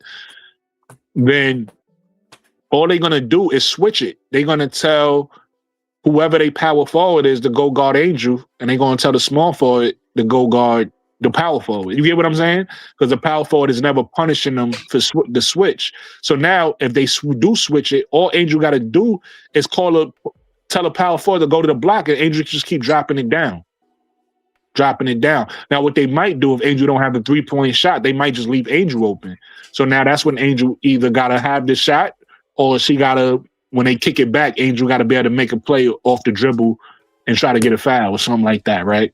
But it's important to have the right power forward next to Angel if she's playing a 3, so they can't just switch it, switch the small forward and power forward and negate the lineup. But right, yeah, those two names would work. Yeah, me convinced. So what's your thoughts? What's your thoughts on Angel playing the 3 hot tracks? Sound good. Sound good. I think the plugger. I think with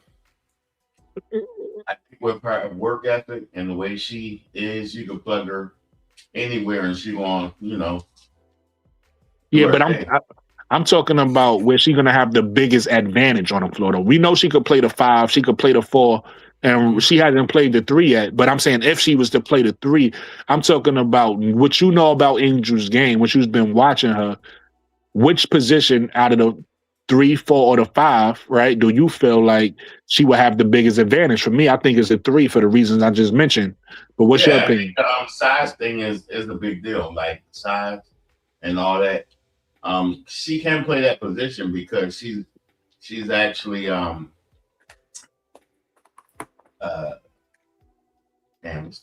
she can handle the ball. Yeah, she can handle the ball. She can move, like she's not stiff. Yeah, she's agile, so she could definitely play that part, that position.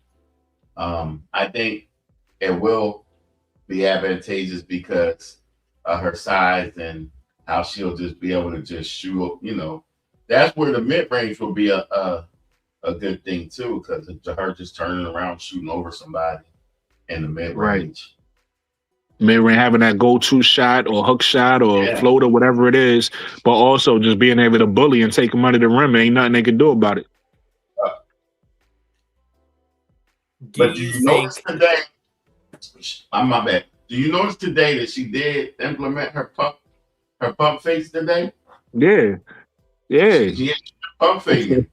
You see her and Nas, they both was though. They was out there laughing every time they got them bigs in the air. Absolutely. All right, so another great segment, another great topic from you guys. This is my last one, right? And the reason why this is my last one is because it was really no news. It was no new news except for Elisa Murrow getting traded. So we could talk about that. My graphic. We could talk about Anissa Murrow. Actually, I'm lying. I did have another topic, but we're gonna save that topic for another show because we actually had a really good show today, and we didn't get into it. I was gonna talk about the stub buds, but we can talk about that on another stream. We gonna end the show with this topic right here. I want to know what you guys' thoughts on Anissa Murrow getting traded to Toronto for basically nothing. I think Toronto got a second round 2028 pick, maybe. I think it was 2028. Mhm. And a player that's not even. I think she's not even playing. They just got the rights to a player. Yeah, that's correct. Yeah. So, how do y'all think Anissa Murrow is going to fit in Toronto? What's your thoughts on Anissa Murrow to Toronto? Y'all could talk about the Connecticut side too, of y'all like. But what's your thoughts on the trade? I'm a bit surprised that Connecticut traded her, which seems to be. I mean, I know they got a player and a pick. Seems like they didn't get very much for her. That's a very attractive contract. She's on a rookie scale deal. Seems to Yeah. be an up and comer. I Yeah. was really, really surprised by that, but which might, a little conspiratorial. Maybe she wanted out of there. Maybe there was something that she wanted to move on to someone else and didn't want to make the journey with them to Houston when they go there next year. So that's really all I have on that. What's your thoughts, Hot Tracks? I'm a fan of her, and I wanted to see more. I think now you're going to be able to see a little bit more of her. So, I think they're going to see how much of a mistake they made once she start, doing her thing, getting time. Facts. So my opinion is one, shout out to Anita because she just went from an organization that has no facilities to an organization that have brand new facilities. So shout out to her. She's about to have state of the art facilities. Because I don't know if y'all seen those Toronto Tempo facilities, but they look nice. Yeah, they do. So that's an upgrade and a plus for her. Two, hey, listen, you gotta you gotta go where you want it. And for Toronto to trade for her, they obviously want her. So I'm hoping they do the right thing. When you look at that roster and you look at Isabel Harrison. I don't know how long Sably is gonna be out. You take a look at Timmy Van Bagley, right? And I think, and then you have the young one, Keone Key. Is not many. It's a lot of opportunity. There's a lot of opportunity there. I think she could easily go in. I don't know if she starts right away because obviously she has to learn the system. So she may come off the bench to begin with, but she may be starting there really fast, right? Yeah. When I think about it, I feel like she the best big right now, right? To play the four. Yeah. She the best player right now to play the four. Yeah, I think she'll be playing the four. They got Maria Conde. Maria Conde, I'm thinking probably will be the three. You got Mabry at the two. And you have Alaman. We got Alaman playing the one for them. And then I think Brittany I said Mabry at the two. Okay. And Alaman at the one.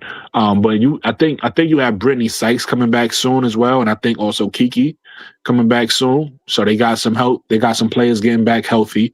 But like I said, from Anissa Murrow standpoint, I feel like she got a lot of opportunity. I feel like she'll be starting there really soon.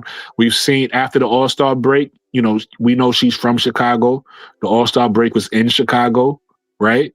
So I think we've seen the way she's been playing after the All-Star break. She's coming back on a heater. I don't know if y'all been watching Connecticut and they past two games, but she's been a bright spot for them, right? So her bringing that to Connecticut is only like I'm excited. I'm excited to see what's in the future for Anissa Murrow.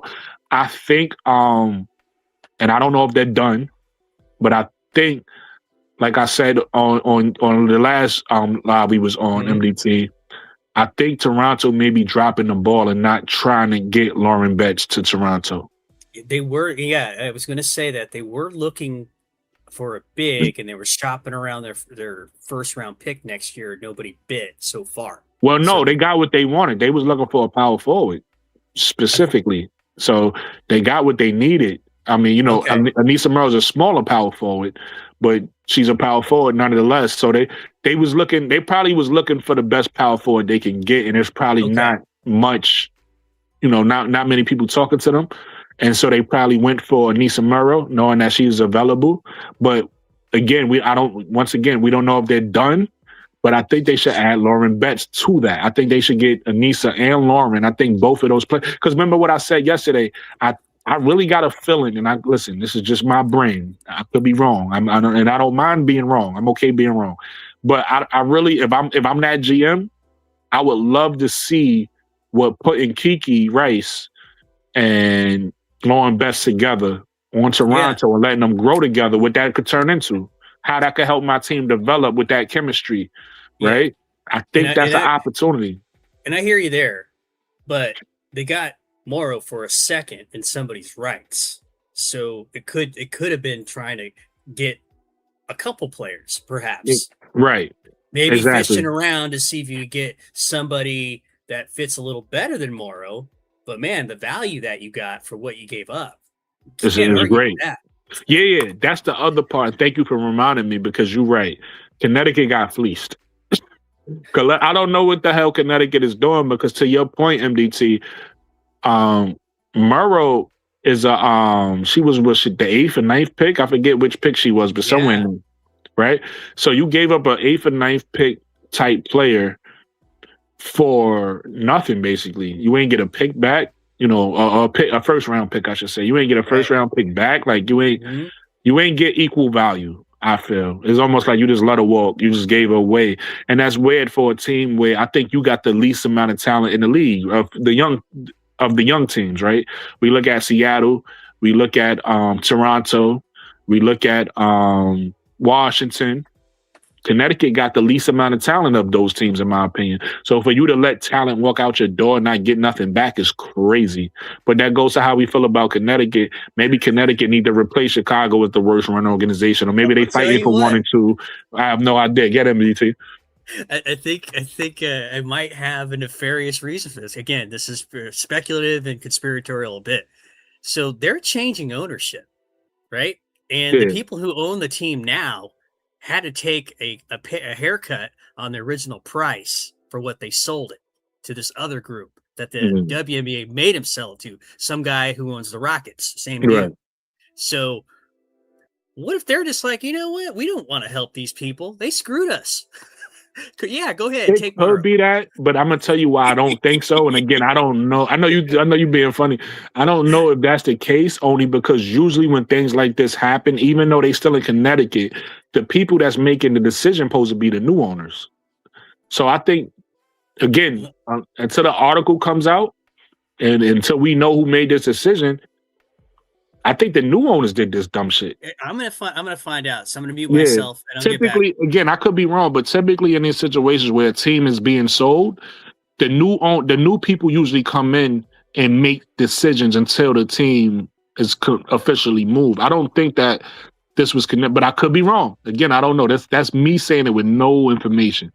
But either way, whether it's the new owners or the old owners, this was a dumb decision. And if it was the owners, then MDT is probably right. Maybe they trying to fleece the new owners and say, hey, fuck y'all, we gonna trade her for nothing, right?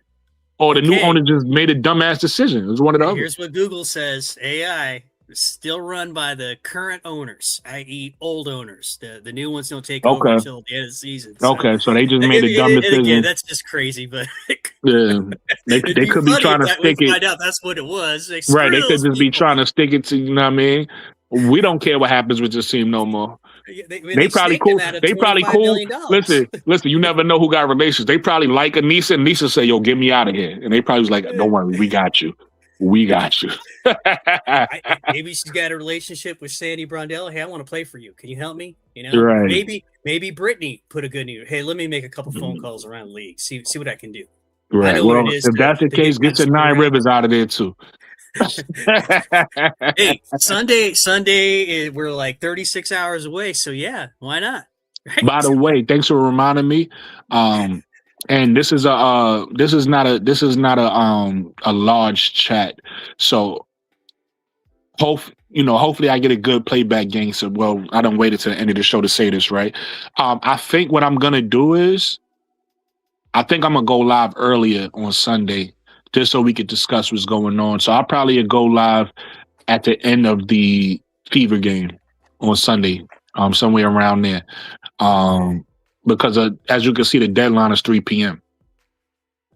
So I think that's what I might do, or I might just keep it and go live because I might go live somewhere around 8 or 9 o'clock or something like that. I'm not 100% sure, but just stay tuned. I'll let you know. Y'all see, y'all know. But I'm thinking about going live right after the deadline, or just before the deadline, just so we could talk about any moves. I guess would it really make my decision if it's interesting, right? Yeah, If yeah. it's something I was just interesting, gonna if it, say that, like, because if nothing happens, yeah, there's no point. then you're gonna have to come up with some new topics. Right, there's no point exactly. But if it's the movement, if it's transactions, if we starting to hear rumors start to heat up, and also tracks,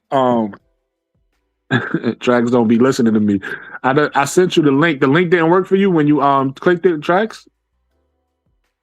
The other day, I checked it out. What was it? Yesterday?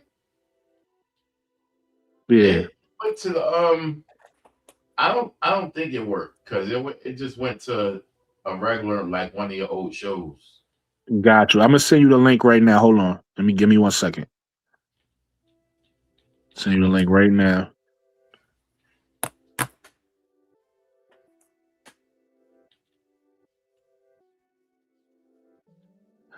All right, check the private chat. Okay. Yeah. This way I could help you out. Because I remember the other day we was talking, I think it was the last live, and you was like, I don't know what's going on with the free agency stuff, right?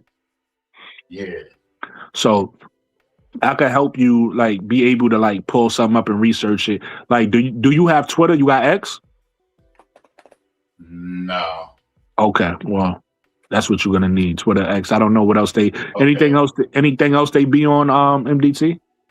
Well, I see it pop up on Facebook if you're on one of those groups, anyone that has to do with WNBA. Okay. Sometimes you can do a search, it'll pop up. Yeah, maybe where I got that information. Hot Tracks is old school, so he's not very Okay. social media savvy, so he might have to Google. But the reason why I said X, Hot Tracks and MDT could back me up is certain people who work for like ESPN or certain reporters that if you follow them, you'll get the information and you'll know like, oh, this person's being traded here. It's not like you got to follow 100 people. You can literally follow 1 or 2 people, 3 people, and get all the information you need. So if you were on Twitter, if you did have a Twitter, then I could show you the people you need to follow. This way, like let's just say we talking on the show and you check it, you could be like, oh, 80s, this just came in. This reporter from like Alexa Philippou from ESPN, she just said Kelsey Plum is going to the Minnesota Lynx. You get what I'm saying? Like you'll be able to. So that's what I was going to show you. But if you had X is the best place to do that. Maybe you could Google it, but X is the best place to do it. Did you click that link? Yeah. It took you to like a message on YouTube, right? So we could message back and forth. Yeah.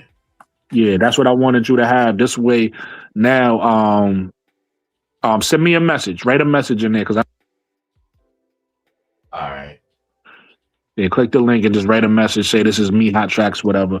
This way, if I have to communicate with you, or even if I want to send you the link, I'm able to send it to you, and we don't have to wait till we live to talk. Right? You could talk to me throughout the day.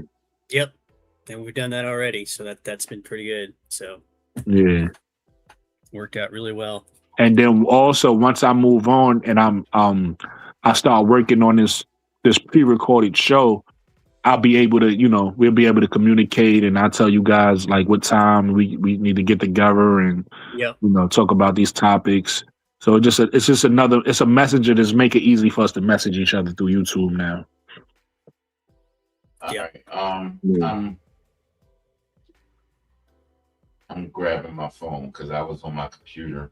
I got them. They're John, but it only work on the phone. It don't work on the computer. Got you. That's probably why it didn't work for me before, because I was on my computer. Yeah, you have to do it on the phone for the messenger, for YouTube Messenger. Got you. See, I didn't even know that. That is just a mobile thing. Yep. Yeah.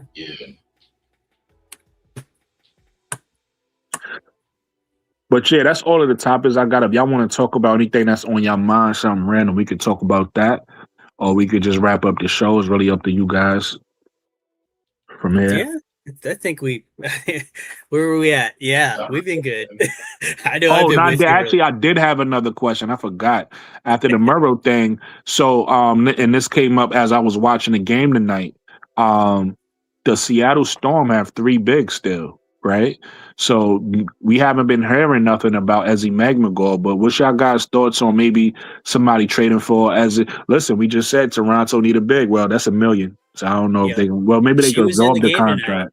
so you wouldn't Yeah, have any injury concerns. So we know, but yeah, she was there. She fouled right. out, but she played. Yeah, and it's not her Uh, first time back. She's been back for a few weeks now, Ezzy Magmagor. yeah. So I wonder, like, does Seattle keep all 3 bigs to the end of the season, or do they try to get something for Ezzy at the deadline? What's your guys' thoughts on that? I haven't heard anything about Ezzy. Any interest? That doesn't mean much since it's maybe some people don't want it out. But I have not heard anything. Have not read anything or anybody really Yeah, I talking about haven't heard Ezzy anything trade. either. I'm with you. And maybe their strategy is this because Malanga and Alafam are cheap contracts. They're not costing you very much. If Right. anything, I've heard Kelsey Plum to Seattle maybe working that way, and maybe that changes the conversation a little bit. I don't know if they can do anything with their record, but it definitely is interesting. Yeah. Just something to think about. Again, we don't we could have that conversation and think about it like, by Sunday show and say, oh, perfect fit for Ezzy will be here. You get what I'm saying? But I just thought about that. They have a log jam because to me, all 3 of their bigs is pretty much all-star level type bigs, right? So our fan, we know, could have easily went number 1. And I'm gonna be honest with you, until Olivia Miles was doing what she was doing, I had our fan as the number 1 pick. Yeah. Right? Now I feel like Olivia should have, even though I like Olivia in Minnesota, I didn't want to go to Dallas. I feel like Olivia was the number 1 pick. I feel like our fan was the and when I say pick, I'm talking about talent, right? Like the talent they possess.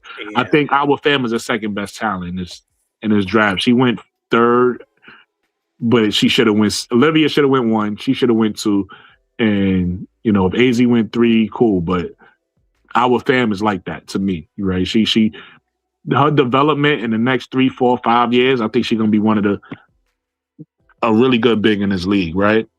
And so that's why I'm saying to her, I think she's in the future gonna be an all-star potential player based off of what she's been doing and her potential and based on what she's been doing in her first season.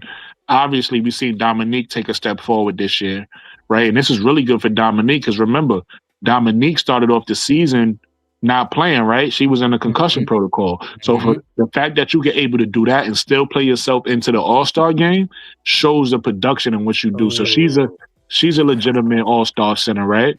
And then you have Ezzy. I don't know if you feel like Ezzy is an all-star center or not, but she's definitely a starting center, right? Well, I can tell you why she's not going anywhere because she's on a 3-year deal, including this year, 1.25 each year. Okay. That's why she's not going anywhere.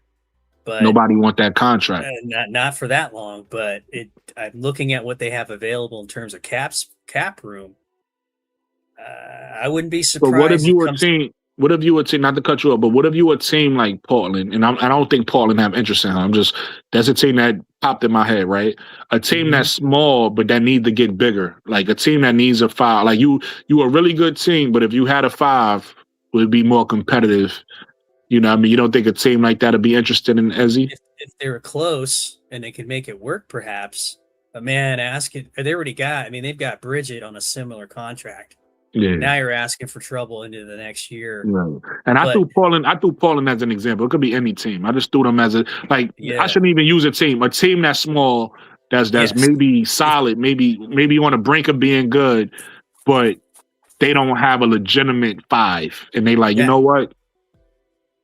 Yeah, if that contract is a little friendlier. I mean, the opposite approach, they can bring in Plum and maybe say, hey, sign with us for next year. We'll keep everybody. We'll make a run. Yeah. And that might be their best move, but that contract is really prohibitive going forward.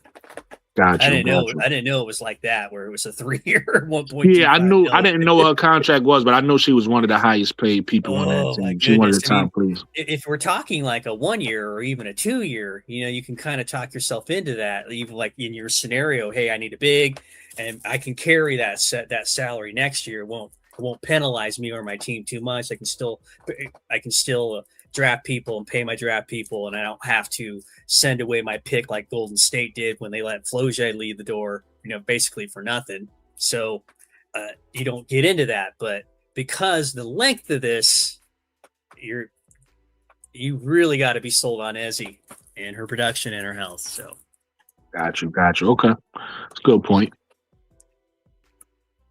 yeah. All right, so listen, man, great topics. I appreciate you guys. I was about to do the one-man band thing before y'all jumped up in. I'm about to one-man band this thing out. But great topics. I will be hitting you up, top tracks if you need to know any information. So you all right, so you don't have Twitter at all. I'm trying to think like what can you do? I'll figure it out. Just so you could like I could download it. I just gotta. or you could or you could just Google. You could just Google too, like what's the trade rumors in the WNBA, whatever. You know what I mean? So we'll figure that out. But yeah, you can always Facebook's pretty download good, Twitter. too. Okay, If you got Facebook, yeah. which you can also do on a computer, if you get on any of those groups, they have that stuff too, where they'll have it up instantaneously. That's where I saw it first. So Gotcha. Okay. before I message you about it. So Yeah. So to his point, I don't know if you're familiar with them already, Hot Tracks, but like on Facebook, they got a lot of WNBA groups.